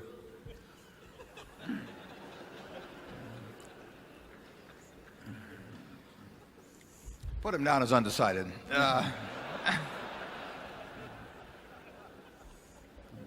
It's really astounding. The interesting thing is, of course, now is that the 4 auditing firms left, what they call the final 4 now in the auditing. They have now, and listen, I'm glad they did it too, and I tip my hat to them for doing it, but they've now said that they really do think options are an expense. So this is, that it kind of reminds you of what happened during the Reformation, isn't it? When you'd have these places sway back and forward, as they get carried by one argument or the other. In fact, I think there was that famous vicar of Bray who would swing from Catholicism to Luther back and forth as this little town went back and forth in Germany. And finally, the townspeople gathered and they said to the vicar, they said, it's understandable that we're confused by all that's going on in theology and we really don't know much about it, and so we swing back and forth. But they said, we find it a little disgusting that you, a man of the cloth, would also keep swaying back and forth. And they said, have you no principle? And he said, yes, I have one principle. He says, it's to remain the vicar of Bray. Well, I think we've seen a little of that in the auditing profession, but I think they've actually found the true religion now. So I don't want to sit here and criticize them, but you now have 4 firms that lobbied against options being counted as an expense in 1993 that have written the FASB and say that options should be an expense. And I don't know how in the world something could have not been an expense in 1993 and be an expense in 2003. It certainly didn't apply to utility bills or, raw materials or anything of the sort. But that's the human condition. Number 2. Yes, hi, Sam Kidston. I'm a shareholder from Cambridge, Massachusetts. I have a couple of quick questions for you guys. First of all, other than your general criteria for investing in any company, what are your criteria for investing in banks? And has your general view toward investing in banks changed over time? Second question would be, in terms of a discount rate, do you feel it's appropriate to use your cost of capital or the current risk-free rate? And then in the past, you've mentioned that you do some sort of pseudo bond arbitrage, and would you please specify what types of trades you do in this area? Oh, you'd like our buys and sells for Monday morning? We're not going to talk about specific strategies that we obviously think they're profitable, or we wouldn't be doing them, and we think other people might copy them if we talked about them. So. And we have pointed out, incidentally, and we will continue to point it out, that there's not a long life to these bond strategies necessarily. That doesn't mean we might not re-employ them when circumstances called for it later on. But they're not like earning money out of See's candy or out of Fruit of the Loom or something. They're opportunistic situations that we're pretty well positioned to engage in at certain times.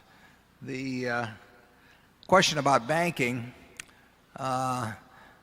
banking, if you can just stay away from following the fads and really making a lot of bad loans, banking has been a remarkably good business in this country, and certainly ever since World War II. It's the returns on equity for banks that have stayed out of trouble has really been terrific.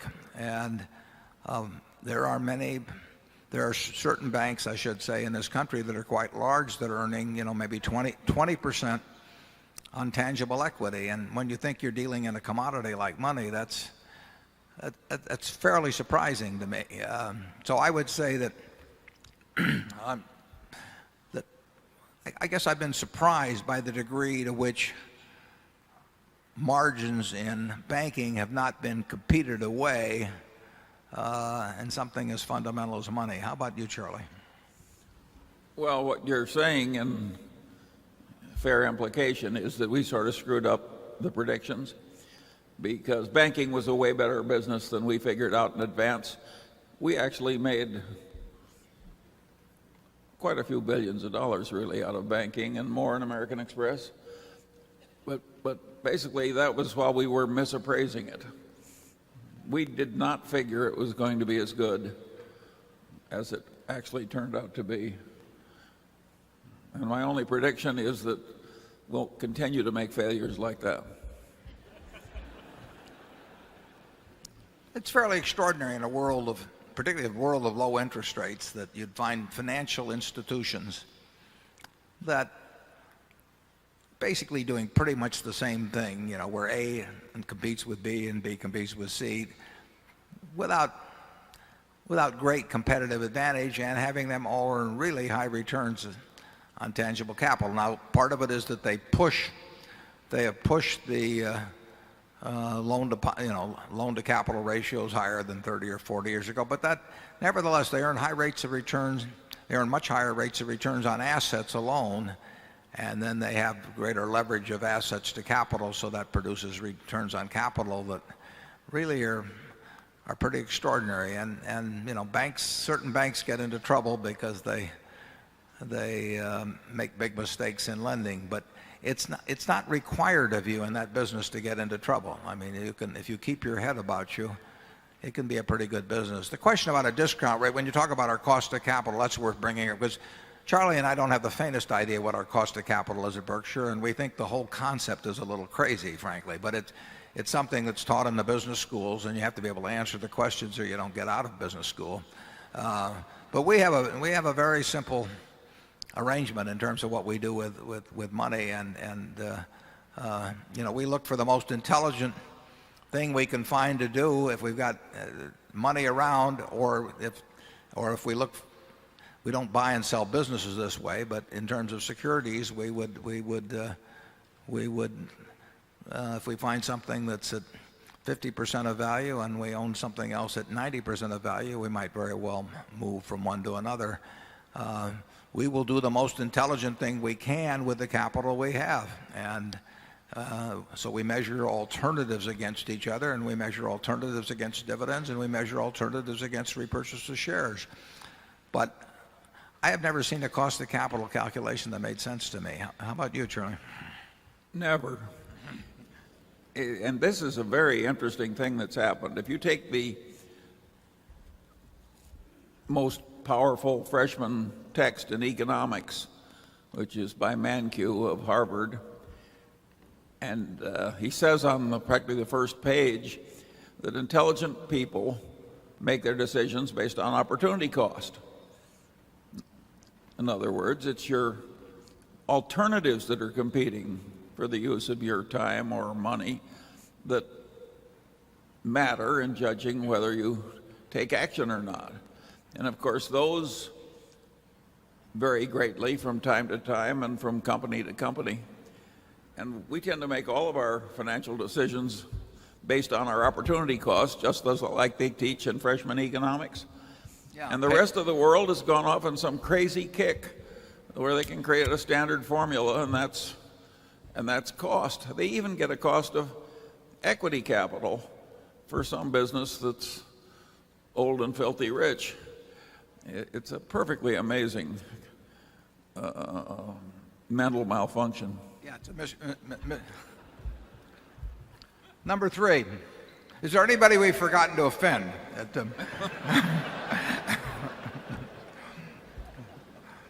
Hi, my name is Karen Kalish. I'm from St. Louis, and I think I'm the first woman to ask a question today. We're all for that. My late uncle, Bill Shield at Robert W. Baird, first bought Berkshire for our family when it was $337. And I'm very grateful to you two because I've been able to start a foundation in St. Louis and give money away, and I give it to reading and literacy programs.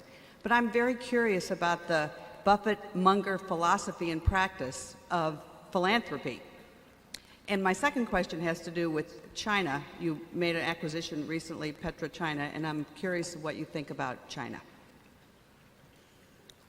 Well, the second question, we have about 5 equity investments in companies that are domiciled and that operate primarily or entirely outside the United States. We don't list all our investments. We listed, I believe, last year all those above $500 million. And we have never had I think maybe since Guinness some years back. I don't think we've ever had one hit the threshold of reporting in the Berkshire report, although we've owned some. And the Hong Kong Stock Exchange has just recently changed their requirements so that you have to report 5% of the holding of any company listed on the Hong Kong Stock Exchange. And our PetroChina holdings actually are now, whatever it is, 13%, but they're only 13% of something called the H shares. The Chinese government owns 90% of it, of the company. The H shares own 10%. They sold that to the public a few years back. So we own 13% of a very small percentage. And it's a kind of a fluke of reporting that we're required to report that particular holding. And like I say, we own 4 or so others in international securities. We don't make any great judgment about China. You probably know more about China than I do. We simply look at investments around the world and we try to buy into things that we think offer the most value. And if they're in the United, we might prefer slightly that they be in the United States, and we might have strong preferences against, or strong biases against certain countries. We would regard in the United States as number one because we understand the game the best here. We understand the tax laws and all that sort of thing and the corporate cultures and so on. But we would regard a number of other countries as virtually equivalent to the U.S. And there's others that we would mark down some, and then we'd have a whole bunch we wouldn't go into under any circumstances because we just don't understand them well enough. But you know, we think we understand something like the oil business in China reasonably well, and at a price relative to what we think the future cash generation is, we would make a decision on something like that. But it's not a big deal. It became reportable because of this peculiarity of the law, where if you own a certain percentage of something that's only 10% of the whole pie, you still have to report it. The Chinese government is firmly in control of PetroChina. I mean, if we vote with the Chinese government, the two of us will control PetroChina. That's it. The question about philanthropy, Charlie, you want to swing at that one first?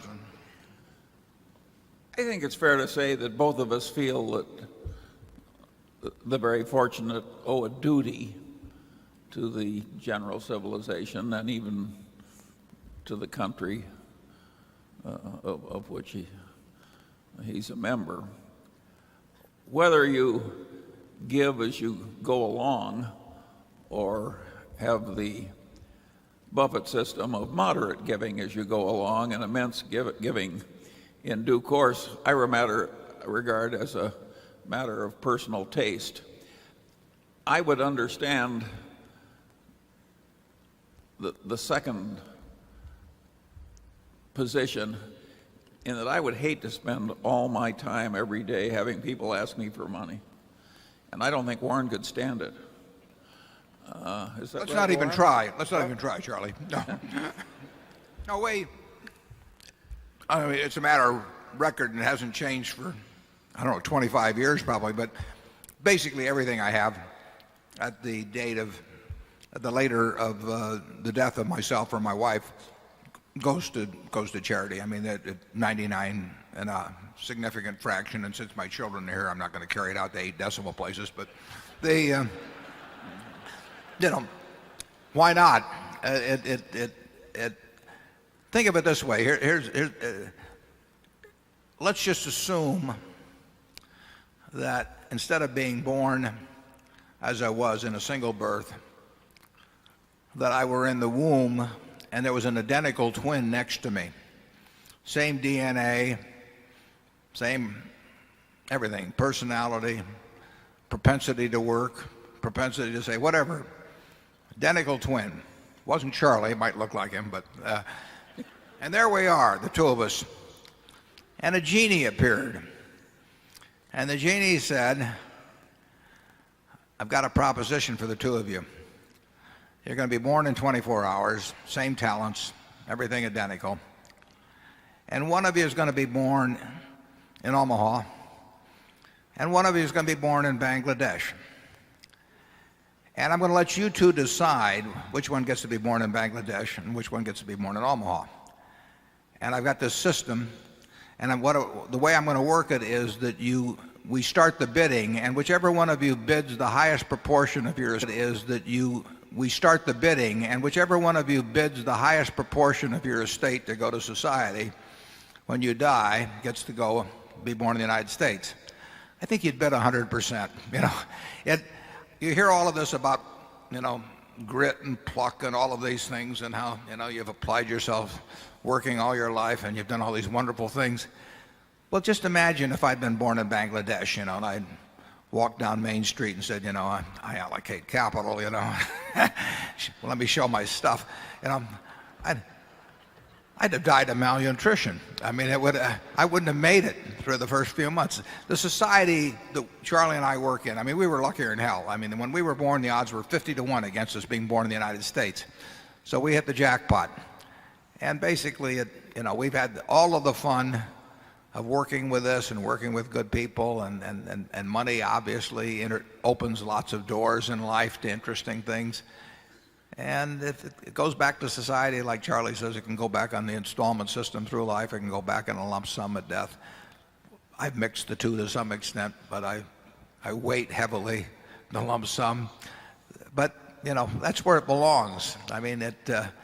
There's no reason why little generations of little Buffetts now and the next one, in 100 years from now, should all be commanding the resources of society just because they came out of the right womb.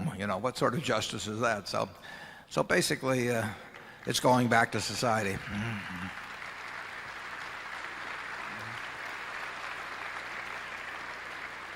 Were my children applauding there? Did we check that out? Number 4. Hi there. My name is Alex Rubalcava. I'm a shareholder from Los Angeles. I have a question about the financial characteristics of the businesses that you like to acquire and invest in.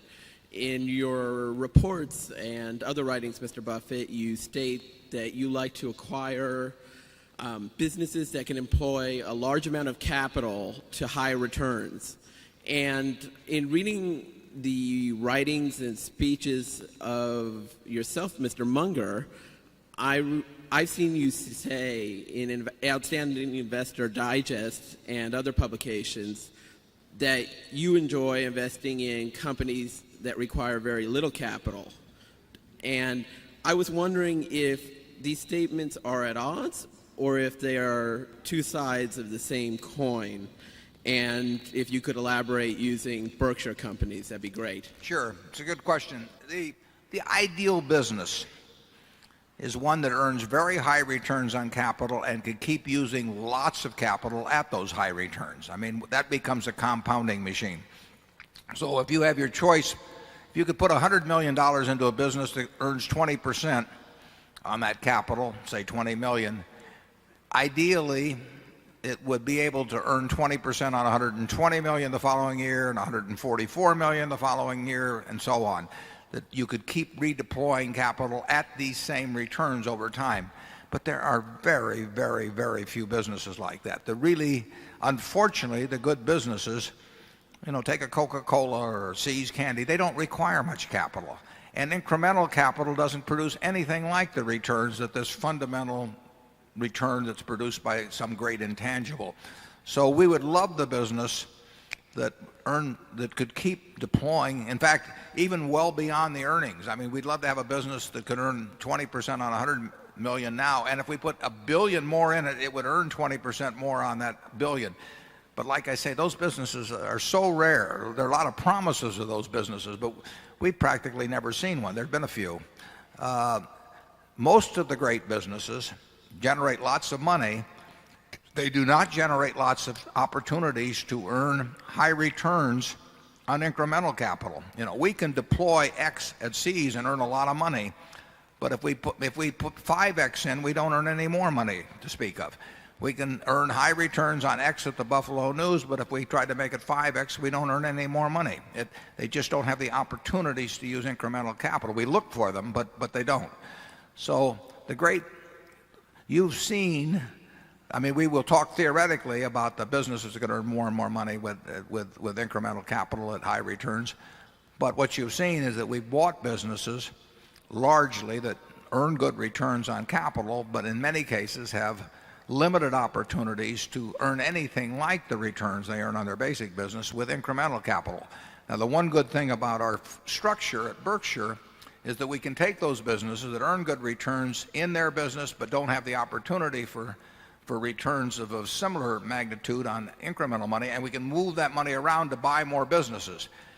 Normally, if you're take the newspaper publishing business, which has been a fantastic business over the years, you earned terrific returns on your own invested capital, but if you went out to buy other newspapers, you had to pay a very fancy price, and you didn't get great returns on incremental capital. But the people in that business felt that the only thing they knew was newspaper publishing or media of one sort or another, so they felt that their options were limited.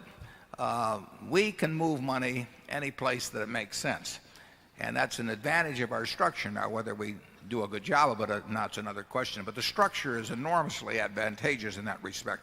We can take the good business, the See's candy. See's has produced probably $1 billion pre-tax for us since Charlie and I wouldn't have gone up 100,000, back in 1972.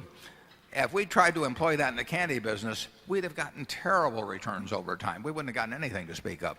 But because we moved it around, it enabled us to buy some other businesses over time, and that's an advantage of our structure. Charlie? Yeah, and if you take a business that is a good business but not a fabulous business, they tend to fall into two categories. One is the business where the whole reported profit just sits there in surplus cash at the end of the year, and you can take it out of the business, and the business will do just as well without it as it would if it stayed in the business. The second business is one that reports the 12% on capital, but there's never any cash. It reminds me of the used construction equipment business of my old friend John Anderson, and he used to say, in my business, every year you make a profit, and there it is, sitting in the yard. And there are an awful lot of businesses like that where just to keep going, to stay in place, there's never any cash. Now, that business doesn't enable headquarters to drag out a lot of cash and invest it elsewhere. We hate that kind of a business. Don't you think that's a fair statement? Yeah, that's a fair statement. We like to be able to move cash around and have it find its best use. But that's our job, and sometimes we find good uses. It would be terrific if every one of our great businesses, and we've got a lot of great businesses, had ways to deploy additional capital at great rates, but we don't see it. And frankly, it doesn't happen. I mean, the Gillette has a great razor and blade business. I mean, fabulous. There's no way they can deploy the money they make in the razor and blade business to keep putting more money in that kind of business. It just doesn't take that kind of capital. They have to deploy some money, but it's peanuts compared to the profits. And the temptation then is to go out and buy other businesses, and of course that's what Charlie and I do when we face that. But we don't think that overall the batting average of American industry in redeploying capital has been great. Nevertheless, it's what we try and do every day. In a sense, we sort of knock the very procedure that has gotten us to where we are. Is that a fair statement, Charlie? Absolutely, and that has always worried me. I don't like being an example of an activity where most people who try and follow it will get terrible results. And we try and avoid that by making these negative comments. We'd make negative comments anyway. Number 5, it's more fun.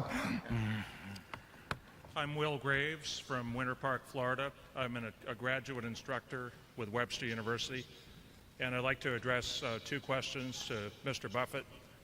I appreciate the accessibility of Mr. Buffett. He makes us feel so warm here. Can I call you Dad? Yeah. I've got one question regarding a national treasury situation and one considering a national treasure. Back in September 11, you appeared on 60 Minutes and performed a national service, taking your valuable time and giving up your private life for a few moments by speaking about the general stock market and how people should not be getting too excited and they shouldn't be worried about investing for the long term. And what I was wondering is if you would ever consider making another appearance on 60 Minutes at the time when whoever the president is at the time brings up the Social Security debate. I spend a lot of time with nonprofit organizations, and the outrage that you hear from the working poor is that we talk about the tech turnaround, the tech profits of the last few years. They've gone through a whole cycle where people became multimillionaires at a time when the working poor never even got a minimum wage increase.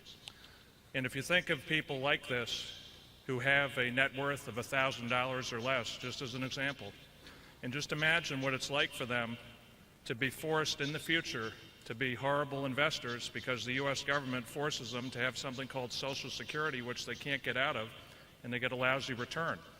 What I'm wondering is if you would consider, when we have a candidate, whoever it might be at the time, say that you don't want to put a small portion of Social Security into the long-term stock market because it's a risky proposition, if you would take your track record on 60 Minutes and say, I don't think so. That's the first question. And number two, while I'm asking you to volunteer for something, I found myself being thrust into something in the last 3 weeks.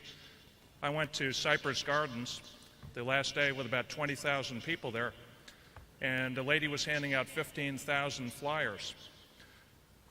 Several weeks from now, I'll be before Governor Bush with the Friends of Cypress Gardens. We have a website, friendsofcypressgardens.org, trying to keep a developer from clear-cutting the trees in Cypress Gardens, a national treasure. And my question is, would you consider contacting your cousin, Jimmy Buffett, about possibly helping us in some way? Doesn't have to be money, it might be an appearance, just might be some connections, or you might be able to help us in our efforts. I get asked to contact, probably the one I get asked to contact the most is Bill Gates, but I get asked to contact all kinds of people. I mean, everybody is slipping me envelopes with letters in them, sending things to the office and saying, won't you get this person? You know, all they can say is no. I don't make requests of my friends basically for anything. And I would spend the rest of my life doing it. They would feel I would never know, what they were doing.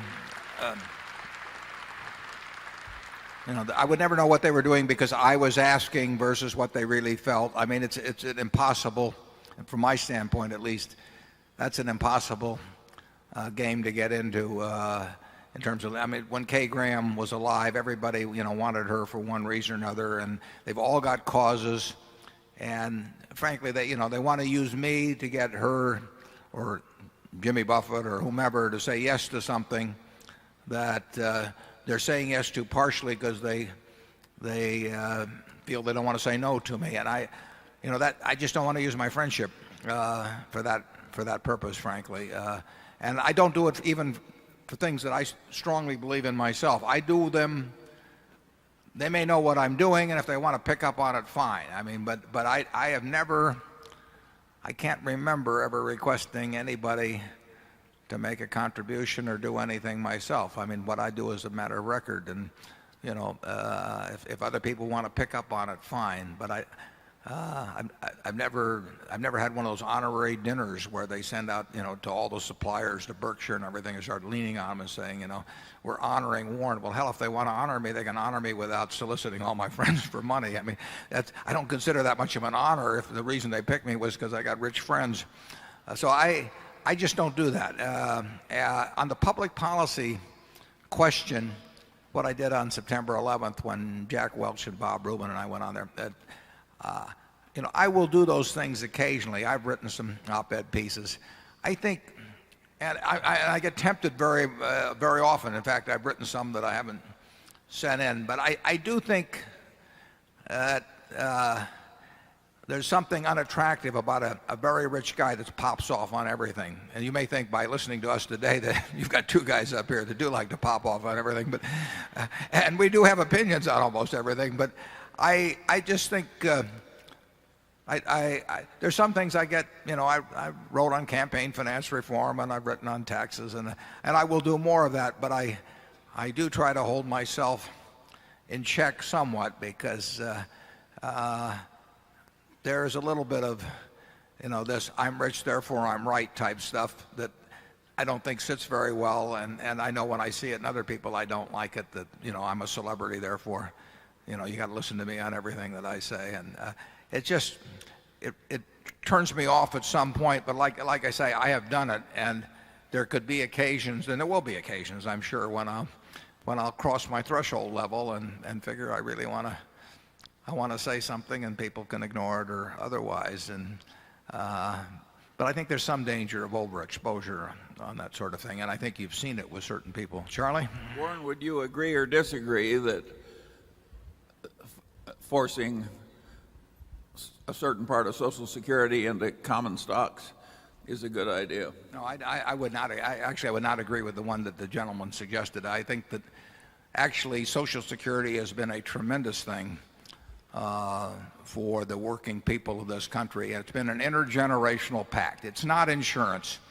It simply says, like a family might say, except it extends the concept of family to the whole United States, that if you produce for this country when you're between the ages of, and I think the upper age limit should be extended, but between the ages of X and 65, the society will provide some base level of income for you for the rest of your life. And I think a rich society should do that. So I think that when you have a $10 trillion society, we should do that. I would agree. I think Social Security, you can argue, it's one of the most successful governmental programs we have. And people treat it as a pure disaster coming or something like that. That's not my view at all, and I wouldn't put it in common stocks either. I think Social Security works pretty well just about the way we're doing it. Yeah, we will give a base income to and we should in this country, to everybody that leads a reasonably productive life, and they don't have to worry about how long, whether they live to be 90 or 100. And people do worry in their old age, and we don't need a bunch of people who, go off to war when we need to defend, the rights of our country and act in every way as good citizens, but they just don't happen to have the ability to make a lot of money, like maybe Charlie and I can. I think they need a base level, and I think that an intergenerational compact like we have it's really a magnificent idea, and I think the country's a lot better off for it. I think that telling them that they can say $500 or $1,000 and put it into stocks and have everybody lobbying Washington about who will handle it. Everybody thought it was a great idea a few years ago, and I think it's a very bad idea, frankly. Charlie? I like it a lot less than you do. Number 6. Good afternoon. My name is Ravi Gilani. I come from New Delhi, India. I have questions regarding management policies. Since you follow quite different management policies, I would like to know the impact of them on the management CEO's motivation. Mr. Munger has mentioned that where capital is unimportant in a business, you tend to give the CEO a part of the earnings. You have also mentioned that you do not greet good work by raising the bar. Clearly, static earnings over a period of time may become successively less valuable. My question is in now 4 parts. Bearing the above in mind, could you give us an example of compensation policy in Berkshire subsidiaries which illustrate your thinking on the subject of executive compensation? Number 2, though you do charge subsidiaries for using capital and believe in linking rewards to bottom line performance, Mr. Munger does not respect economic value added as a concept. Could we have your thinking on EVA as a tool to monitor and reward corporate performance? Number 3, do you restrict yourself to setting compensation policy for the CEO, or do you involve yourself in larger part of the organization? And finally, you do not have any retirement age for the CEO. Does it impact the moral motivation of the people below the CEO? Charlie? He knew that was coming. Well, one, you're right. Where a business requires practically no capital, we tend to reward the management based on the earnings. The minute the business starts requiring capital, we tend to put a capital factor into this compensation system. We don't have any one standard system. They're all different based on accidents of history and circumstances. But where capital is an important factor, of course, we take it into account. As far as effects on morale, as far as I've ever been able to see, the morale's pretty good in the Berkshire subsidiaries, and the Berkshire managers practically never leave. And my guess is we have about as low a turnover rate as any place around. Is that right, Warren? Well, I'm sure of that. And besides, the no retirement policy is wonderful for my morale. And Charlie's. You also asked about EVA. We would not dream of using something like that, although I think actually a few of our subsidiaries may use it in some way. So the subsidiaries set their policies for the pay of the people below the CEO, and they have all kinds of systems because we have all kinds of businesses. And frankly, we've never had big problems with compensation because I think our arrangements are rational. When capital is an important part of the business, we stick a charge for capital in. If it's an unimportant part of the business, we don't stick it in. We don't believe in making things more complex than needed. So we don't try for all kinds of little refinements, which a compensation consultant would come in and tell you was needed, because that's how he would justify a large bill. And he would also come in and tinker with it a little the following year and the following year and so on. We have very simple systems on comp. But some of our businesses are terrific businesses, and so we have very high standards of performance before people get performance bonuses. Some of our businesses are very tough businesses, and the threshold is much lower, but the managerial talent needed to reach that threshold is just as much as with the higher threshold in other businesses. Compensation is not rocket science. I mean, people will want you to think it is, and you read these proxy statements and it blows your mind what they get into. I mean, the proxy statements are thicker than the annual reports because they're talking about the compensation of people, and it is not that complicated. We've had, in 38 years, we have never had a CEO leave us to go to another business, except a few where we've made the decision ourselves, but very few. And it is, I see all of the time and effort put in because frankly it pays off for the CEO to do it, and then they create a whole department that spends all their time attending conferences about compensation methods, and they have consultants in, and it becomes an industry, and it isn't going to break itself up. I mean, when you get a huge bureaucracy involved in making all kinds of pay determinations and everything, it's never going to go away unless you do something about it. But that's true of any bureaucracy we run into. We don't have much bureaucracy at Berkshire.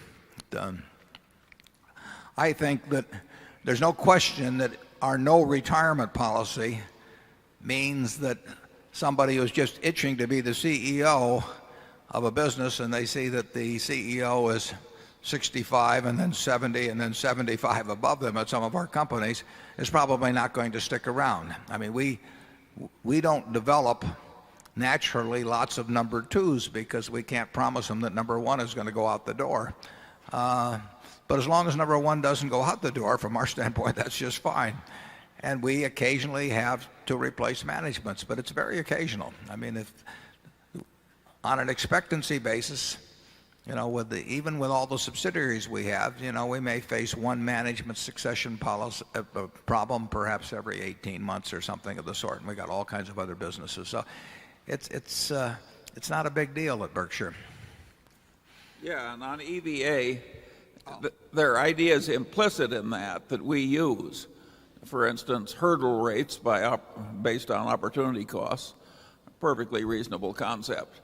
But to us, that system with all its labels and lingo has a lot of baggage that we don't need. We just use the implicit simple stuff that's buried in EVA.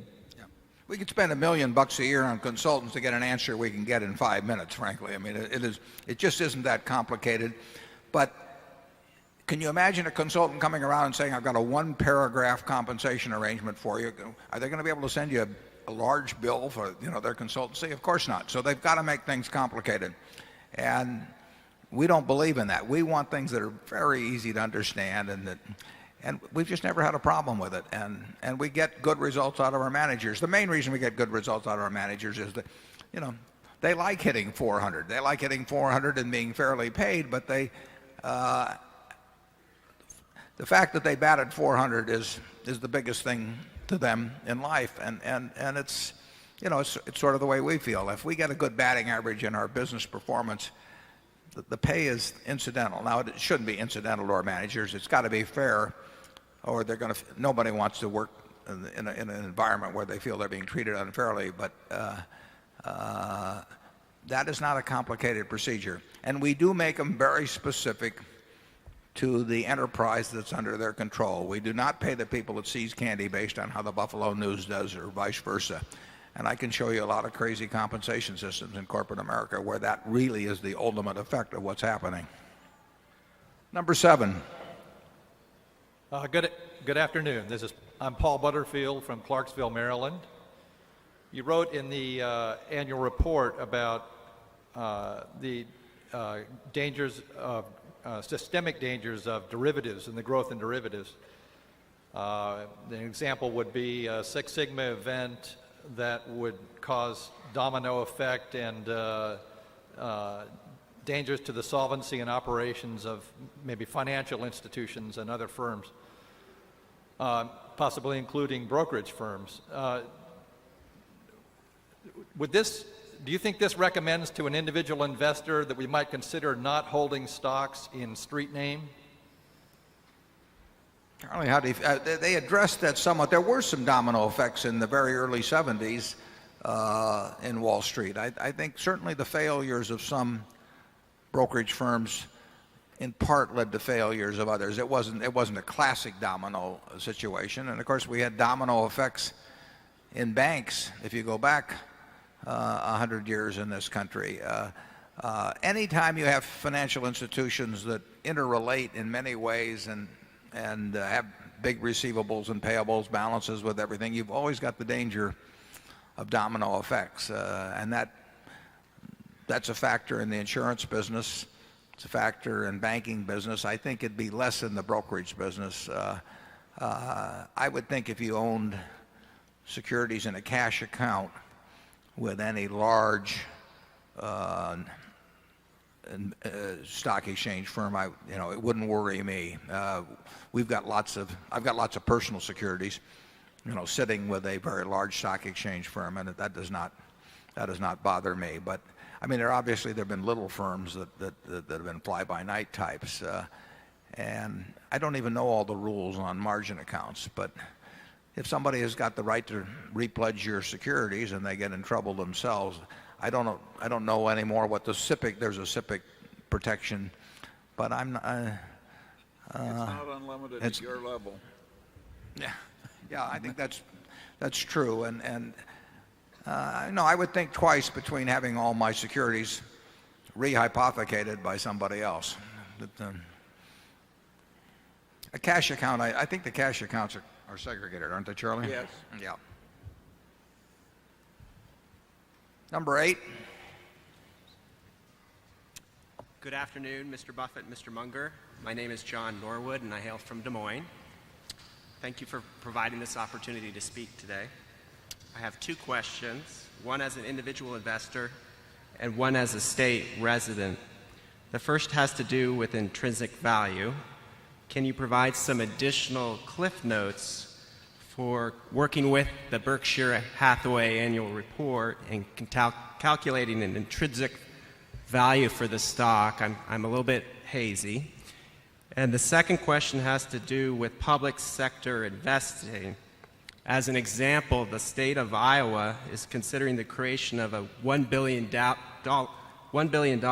values fund, what sorts of guidelines, strategies, and advice would you employ if you were responsible for investing this money on behalf of the general public? Are there any significant differences when representing shareholders versus the general public? Thank you. Yeah, elaborate, if you will, just a second, because I am not familiar with that $1 billion. Is the state of Iowa literally creating a $1 billion fund to invest in equities on behalf of the people? That's what's being proposed. Is that right? Oh. Charlie, what do you think about that? That's a new one to me. I think it's a pretty dumb idea. Yeah. He lives in California. That's why I had him answer. I live right on the border here, so I would.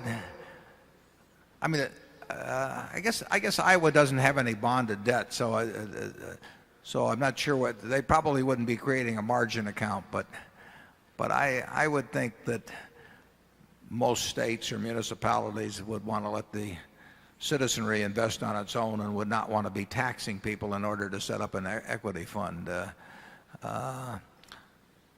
So that strikes me as a pretty novel idea. Charlie? In California, certainly the investment management partnerships use all kinds of political contributions to finagle their way into managing state pension funds, et cetera, et cetera. It's not a pretty scene. To the extent that Iowa can dampen it down, I think they're better off. The question on intrinsic value, we've written about it in reports. I don't think there's much additional to say. I mean, the intrinsic value of any financial asset, is the stream of cash that it will produce between now and Judgment Day, discounted by an interest rate that equates between all the different possible assets. That's true of an oil royalty, a farm, an apartment house, an equity, a business operation, a lemonade stand. And that you have to decide what sort of businesses that you think you can understand well enough to make some kind of reasonable calculation. It's not scientific, but it is the intrinsic value. I mean, the fact that it's fuzzy to calculate doesn't mean that it's not the proper way to think about it.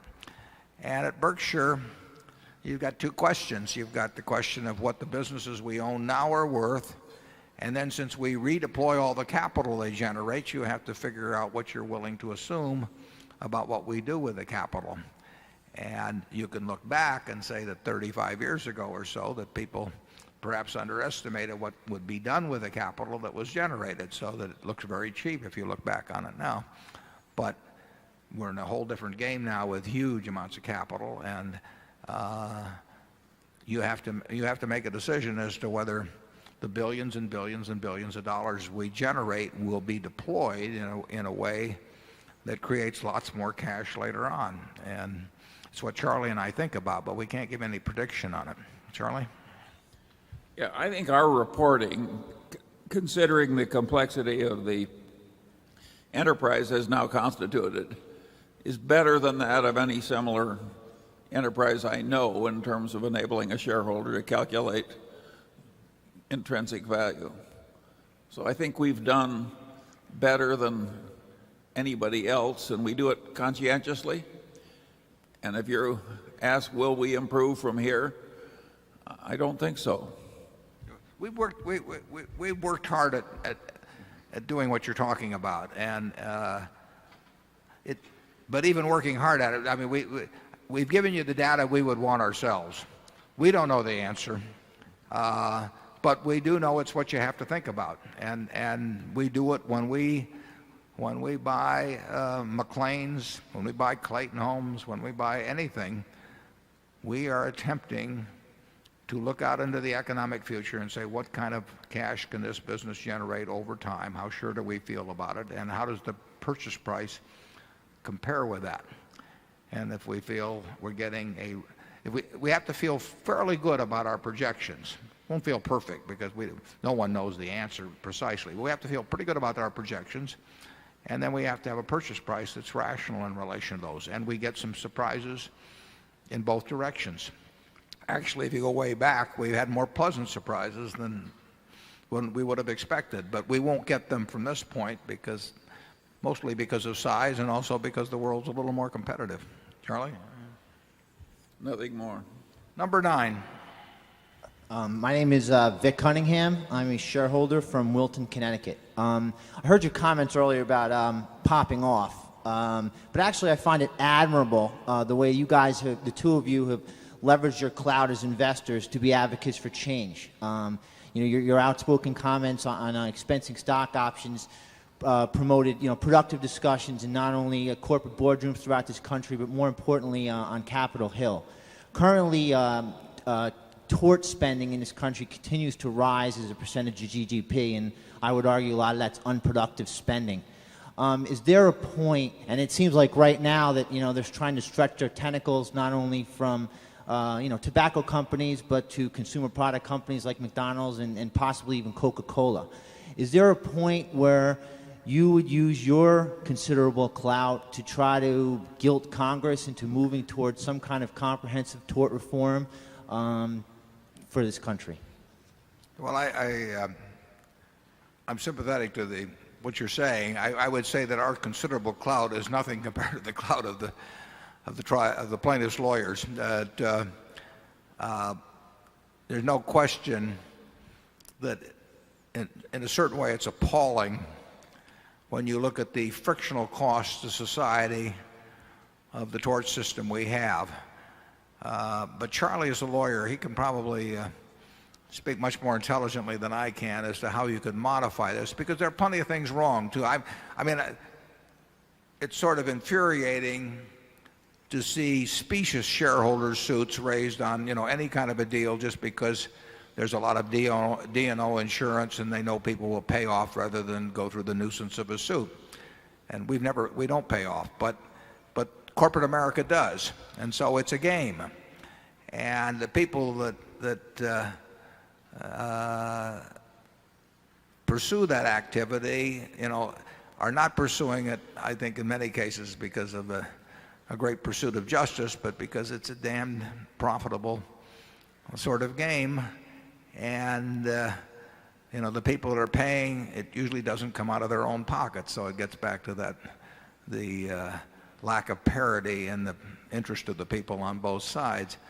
But then when I look at some of the things that have happened in corporate America, I certainly don't want to get rid of the plaintiffs' lawyers either entirely, because I think some terrible things have happened and I think people should pay. I just wish the people paid rather than the D&O carriers, because when a D&O carrier pays, or when a company pays, the costs get socialized, and the people that did the wrong things seldom pay out of their own pockets. Charlie, tell me, how do we improve the tort system? Well, if you define the tort system to include the workman's compensation system, which I would, you get terrible abuses. In California, Costco has about 1/3 of its employees and 2/3 of its workman's compensation expense. California has institutionalized fraud. Fraudulent chiropractors, fraudulent lawyers, fraudulent what have you. And they put this enormous burden on business, and of course, eventually the jobs will leave. I had a friend who took a plant away from Texas where he had workman's compensation expense of 30-odd% and took it to Ogden, Utah, where it went to 2%. So fraud allowed to run builds on itself, and then you've got all these lawyers and lobbyists who like the fraud, and chiropractors and God knows what, and so it's a major problem. And in California, it's gotten so bad that my guess is there will be some reform, even with a 2/3 Democratic legislature. What would change in terms of the shareholder situation? Well, that's harder, because if you take the worst of the plaintiff's lawyers, half the time they're suing somebody that's behaved terribly. Now, they're suing in a process where a lot of money is paid out, as you say, on a socialized basis and doesn't really go to the people that were hurt. So they're like a public scold that gets paid an enormous sum out of the public. But certainly a lot of the defendants in these cases that are screaming about the plaintiff's bar have done some very regrettable things. So I think that gets very hard to figure out what should be done. The present system is crazy, and I don't know how I'd improve it. You could easily improve it if you could count on government being rational and fair. But how do you do that? Would you do anything toward making the people who were defendants in D&O situations pay any portion of it themselves or not?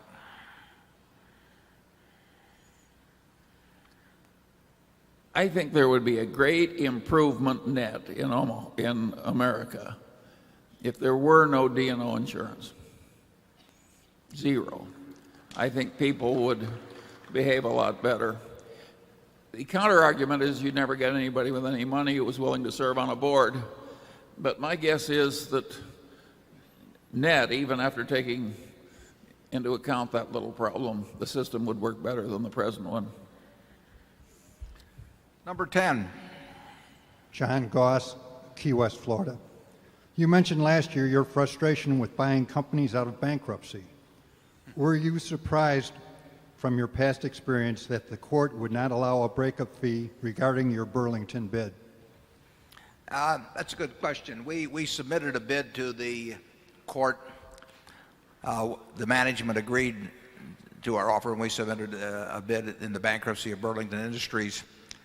And our bid was $500 and some million, and we provided what's called a breakup fee. I'll get to that in a second, but I think it was of $14 million. Now really, when we submit that bid of 500 and some odd million, our bid has to remain outstanding for a good many months. So in effect, by making that bid, I get back to the earlier statements I made about option value. For $14 million, we were telling the creditors of Burlington that for a period of maybe 4 months or 5 months, that they could sell us that business for our number, or for a considerable period, they could get more money for it. Now, that is a very low price, in my view, for a put. In fact, it's an inadequate price, but it's become sort of a customary percentage in terms of bankruptcy proceedings. The court said that that was too much to charge as a breakup fee, or what I would call a put fee, and so they have set up a new procedure which will result in Burlington getting sold some months from now to people who follow this new procedure. I think that I frankly think 14 million is inadequate, but it's roughly in the range of what has been allowed in many cases. But we would never agree to that sort of a sum for that sort of exposure outside of bankruptcy.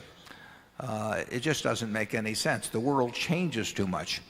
If you look at the value of businesses as measured on the New York Stock Exchange, you'll see fluctuations of 100% in a year. And for 2 or 3% to commit $500 and some million at a fixed price for a business in a tough industry, I mean, that does not make a lot of sense. I did it, but it got rejected. We will not participate in a procedure where we're going to bid hundreds of millions of dollars, and where our bid has to remain outstanding. And if there's a World Trade Center disaster, or there's an earthquake in California, or there's a suspension of trading on the stock exchange, or all kinds of things, that our bid sits out there and we've gotten paid $5 million or something for it. It just doesn't make any sense to me. So it's tough to buy things out of bankruptcy, although we've done it twice now, and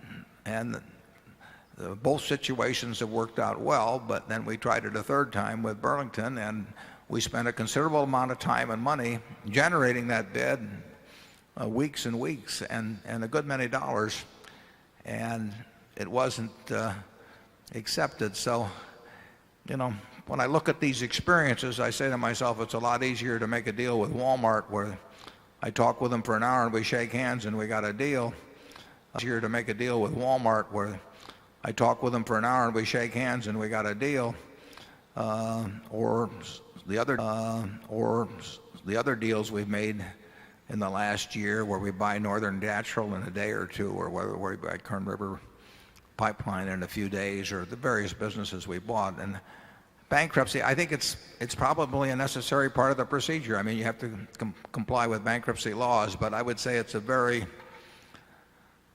awkward way to buy a business. And if we have to submit bids that will remain outstanding for many months when people can top us and only have a 1% fee for giving that sort of a put, we will not be making many bids. Charlie? Well, we know it was unreasonable from our point of view to have a transaction that didn't have that modest 2% commitment fee in it. The court had a different view, and he thought that the figure should have been different. And who knows? We'll see how it all works out. Number one. Gentlemen, Wayne Peters from Sydney, Australia. My question goes to stock reweightings. Could you describe your thought process in firstly determining your commitment weighting level in a new investment? Marketable securities is what I'm referring to. And secondly, your thoughts on potential reweighting. Your record, and clearly in the earlier days as opposed to now, would indicate that on average you are either in a stock or out of it, though on occasion you've topped up and lightened up. Charlie, I'll let you have one. I didn't fully understand that question. Referring to how you make an initial commitment to a marketable security investment in regards to making it maybe a 5, 10, 15% commitment, how heavy you decide to go into a position initially. Well, we ordinarily don't like small positions. Yeah, we like to go in heavy. I mean, if we want to invest in a business or through the stock market, we want to put a lot of money in. We do not believe in a little of this and a little of that. So at our present size, we're limited primarily by the availability of the quantity we want rather than restricting ourselves based on some percentage of a total portfolio. It's very hard for me to think of a stock we quit on in terms of buying, except because we were going to run into some 10% limit where we would get liable for short swing profits or become insiders or that sort of thing. But we almost never want to quit. Isn't that right, Charlie? Well, not unless the price goes up. Yeah. And of course, that's where we made our big mistakes. I mean, I've made the big mistakes, actually. There have been a couple of things that we knew enough to buy that were in our circle of competence where we could have bought lots of stock, except it went up a little bit, and then we faded because of the price. But we didn't fade because we didn't want to put more than X dollars in. If we find an idea that we want to put $500 million in, we probably would be even happier if we could put 3 or 4 billion in. Good ideas are too scarce to be parsimonious with once you find them. Yeah, having narrowly averted the mistake of being unwilling to pay up at Seas Capital, we've gone on and made the same damn mistake several times with respect to marketable securities. We evidently learn very slowly. It's cost us many, many, many billions of dollars, too. Now, those are opportunity cost billions. They don't show up in the financial statements. But the amount of money that's been blown by dumb decisions at headquarters at Berkshire Hathaway is awesome. Well said. Yeah. Number 2. Hi, I'm Steve Casbell from Atlanta. My question involves interest rates.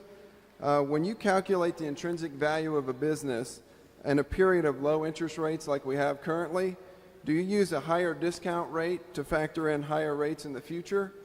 And also, do you ever look at a company's free cash flow yield relative to current rates?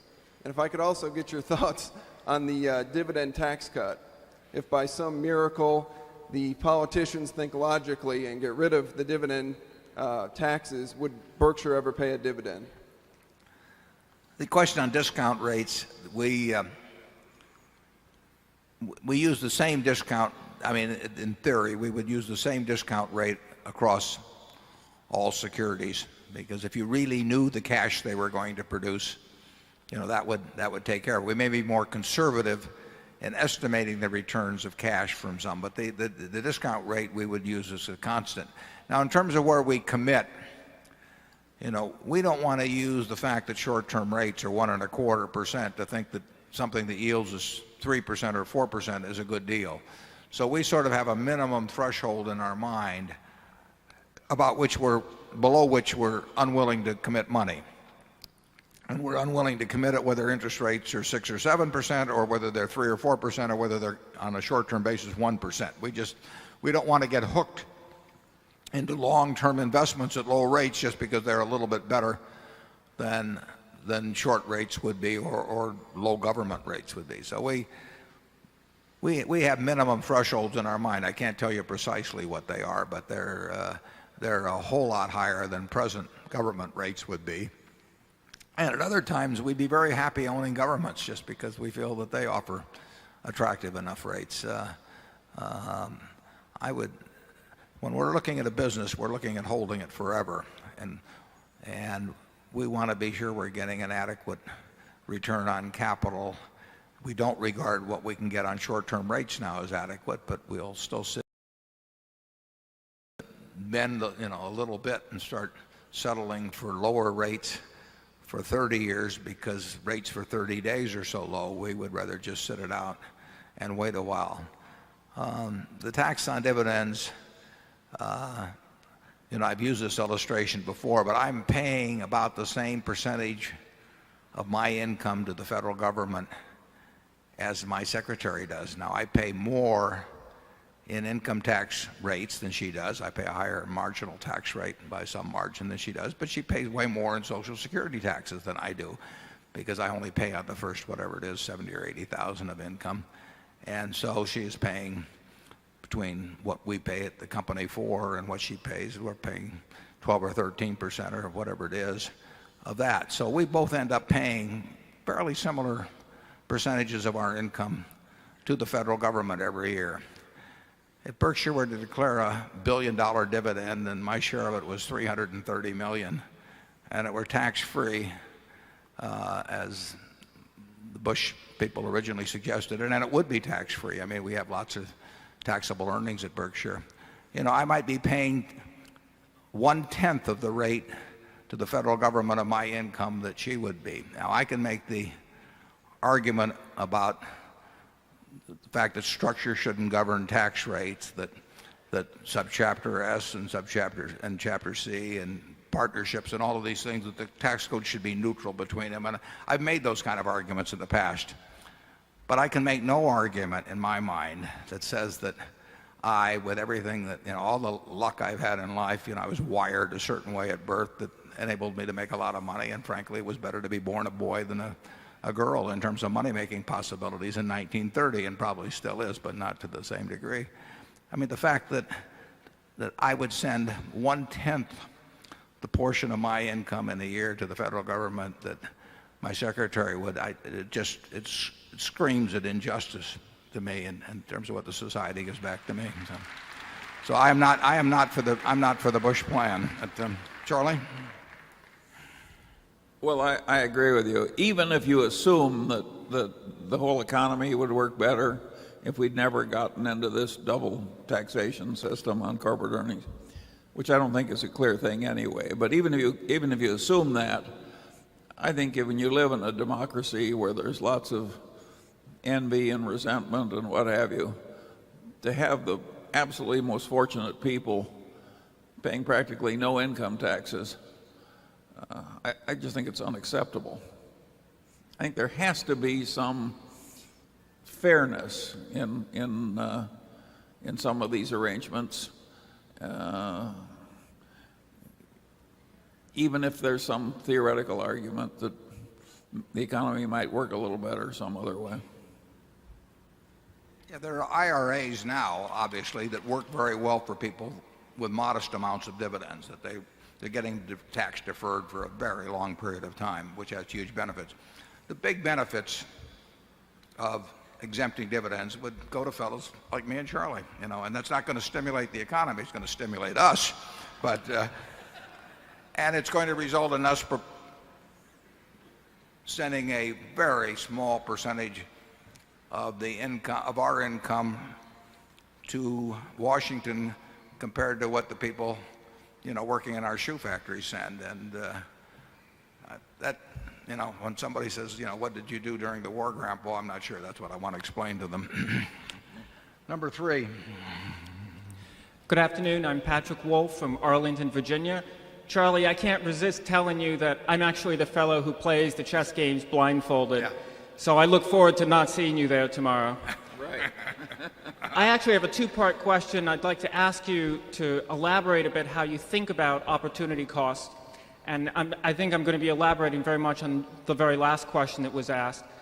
First of all, in the annual report, you say explicitly that you look for a 10% pre-tax return on equity in looking at common stocks. And I think you talked earlier about how you built up from that for 5 to 6% after-tax return, and then you layer on inflation and then layer on taxes. My first question would be, how do you adjust that required rate of return across periods of time? So, for example, when interest rates are higher, and do you look for a different equity premium return over different periods of time? My second question, you just said that you actually would apply the same discount rate across the stocks. And I'm sure you know that modern finance actually suggests that you should not do that you should be thinking about the timing of cash flows, and in particular the covariance with the general market. Now, you've made a point of emphasizing that when you think of risk primarily in terms of will you get the cash flows that you predict you will get over time, sort of numerator risk if you think in terms of discounted cash flow, which I think everyone here will have to acknowledge your results speak for themselves has probably been a very effective way of thinking about risk. But there is a true economic cost to think about the timing of cash flows as well, and it may be a much smaller cost, but it is still a real cost. I might, for example, suggest you think about somebody deciding between two jobs. The jobs are completely identical, and the person expects to make the same amount of money from each job, but there's one difference. And the difference is one job will pay him more when the economy is in the tank, and the other job will pay him more when the economy is going gangbusters. Now, if he asked you which job was actually worth more, my guess is you would tell him that the one that would pay him more when the economy is in the tank. And the reason is, if he wanted to make more money by moonlighting or doing something else, it'd be much easier when the economy is doing better. That's the essential logic behind the idea that you look at the covariance of when cash flows come in with the overall market. It's a real cost, even though it is difficult to measure, and even if it is a smaller risk than numerator risk, the risk of getting the actual cash flows, since it's a real cost, I imagine you must think about it. And so my second question to you would be, how do you think about it? And if you decide not to, why? Now, first of all, I would like to say, Patrick, we appreciate you coming out, because Patrick, now I don't know how many years it's been, but it's been a number, has volunteered on Sunday to play. Now I think he's playing 6 people or so blindfolded simultaneously, and after hearing that question you can understand how he does it. But Patrick, as well as Bob Hammond and this year Peter Morse and Bill Roberti, all come out, and on Sunday we've got these extraordinary talents out there, and for people who like the various games they play, they devote an afternoon for it and ask nothing in return. So we really appreciate it, Patrick, and I'll look forward to seeing if you're peeking out of your blindfold tomorrow. The question on opportunity costs and the 10% we mentioned, basically that's the figure we quit on, and we quit on buying. We don't want to buy equities where our real expectancy is below 10%. Now, that's true whether short rates are 6% or whether short rates are 1%. We just feel that it would get very sloppy to start dipping below that, and we would add. We feel also, obviously, that we will get opportunities that are at least at that level and perhaps substantially above. So there's just a point at which we drop out of the game. And it's arbitrary. We have no scientific studies or anything. But I will bet you that a lot of years in the future, we or you will be able to find equities that you understand or we understand, and that have a probability, the probability of returns at 10% or greater. Now, once you find a group of equities in that range, now, and leaving aside the problem of huge sums of money which we have, then we just buy the most attractive. That usually means the ones we feel the surest about. I mean, as a practical matter, there's just some businesses that possess economic characteristics that make their future prospects far more predictable than others. There's all kinds of businesses that you can't remotely predict what they'll earn, and you just have to forget about them. But when we have over time gotten very partial to the businesses where we think the predictability is high, but we still want a threshold return of 10%, which is not that great after tax anyway. Charlie, do you want to comment on that portion of that question first? Yeah, I think in the last analysis, everything we do comes back to opportunity cost. But to some extent, in fact, to some considerable extent, we are guessing at our future opportunity cost. Warren is basically saying that he's guessing that in due course to put out money at pretty attractive rates of return, and therefore he's not going to waste a lot of firepower now at lower returns. But that's an opportunity cost calculation. And if interest rates were to more or less permanently settle at 1% or something like that, and Warren were to reappraise his notions of future opportunity cost, he would change the numbers. It's like Keynes said, what do you do when you change your view of the facts? Well, you change your conduct. But so far, at least, we have hurdles in our mind which are basically, well, they involve implicitly future opportunity cost. Right now, with our $16 billion that's getting 1.25% pre-tax, that's $200 million a year. We could very easily buy governments due in 20 years and get roughly 5%. So we could change that $200 million a year to $800 million a year of income. And we're making a decision, as Charlie says, that it's better to take $200 million for a while on the theory that we'll find something that gives us 10% or better than to commit to the $800 million a year and then find that in a year thereabouts, when the better opportunities came along, that what we had committed to had a big principal loss in it. But that's, you know, that's not it's not terribly scientific, but all I can tell you is in practice it seems to work pretty well. And years ago, when Warren ran a partnership, and to some extent the partnership that I ran operated in the same way, we implicitly did what you're suggesting, in that part of the partnership funds were in so-called event arbitrage investments, and those tended to generate returns occasionally when the market generally was in the tank, and alternative investments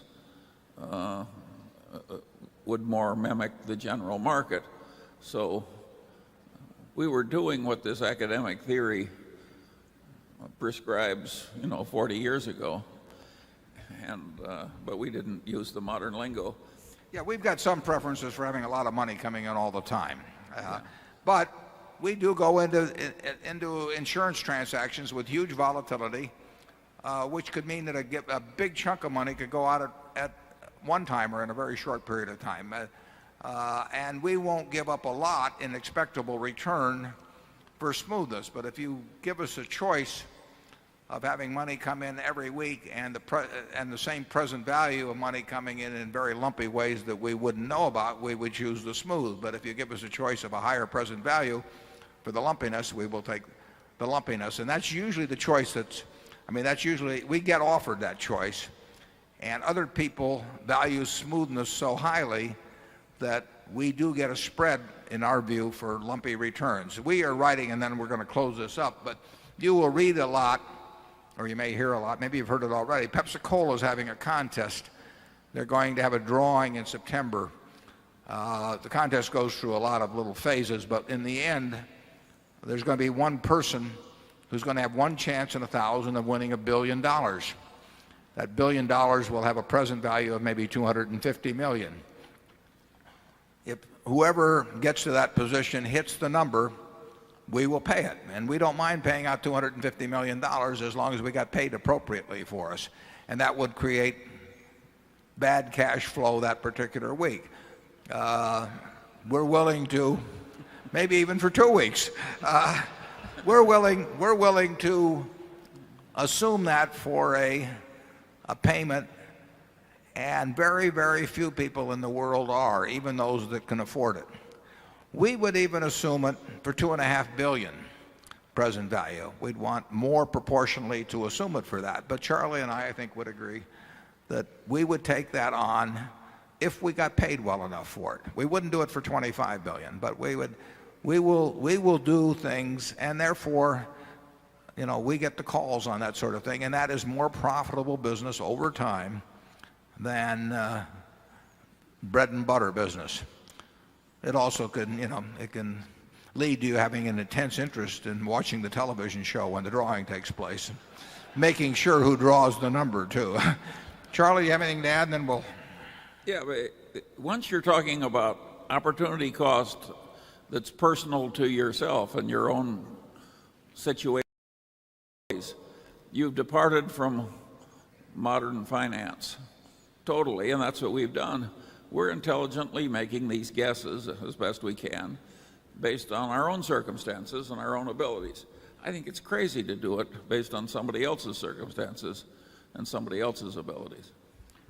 Thanks for coming, and I hope we see you all next year. Yeah.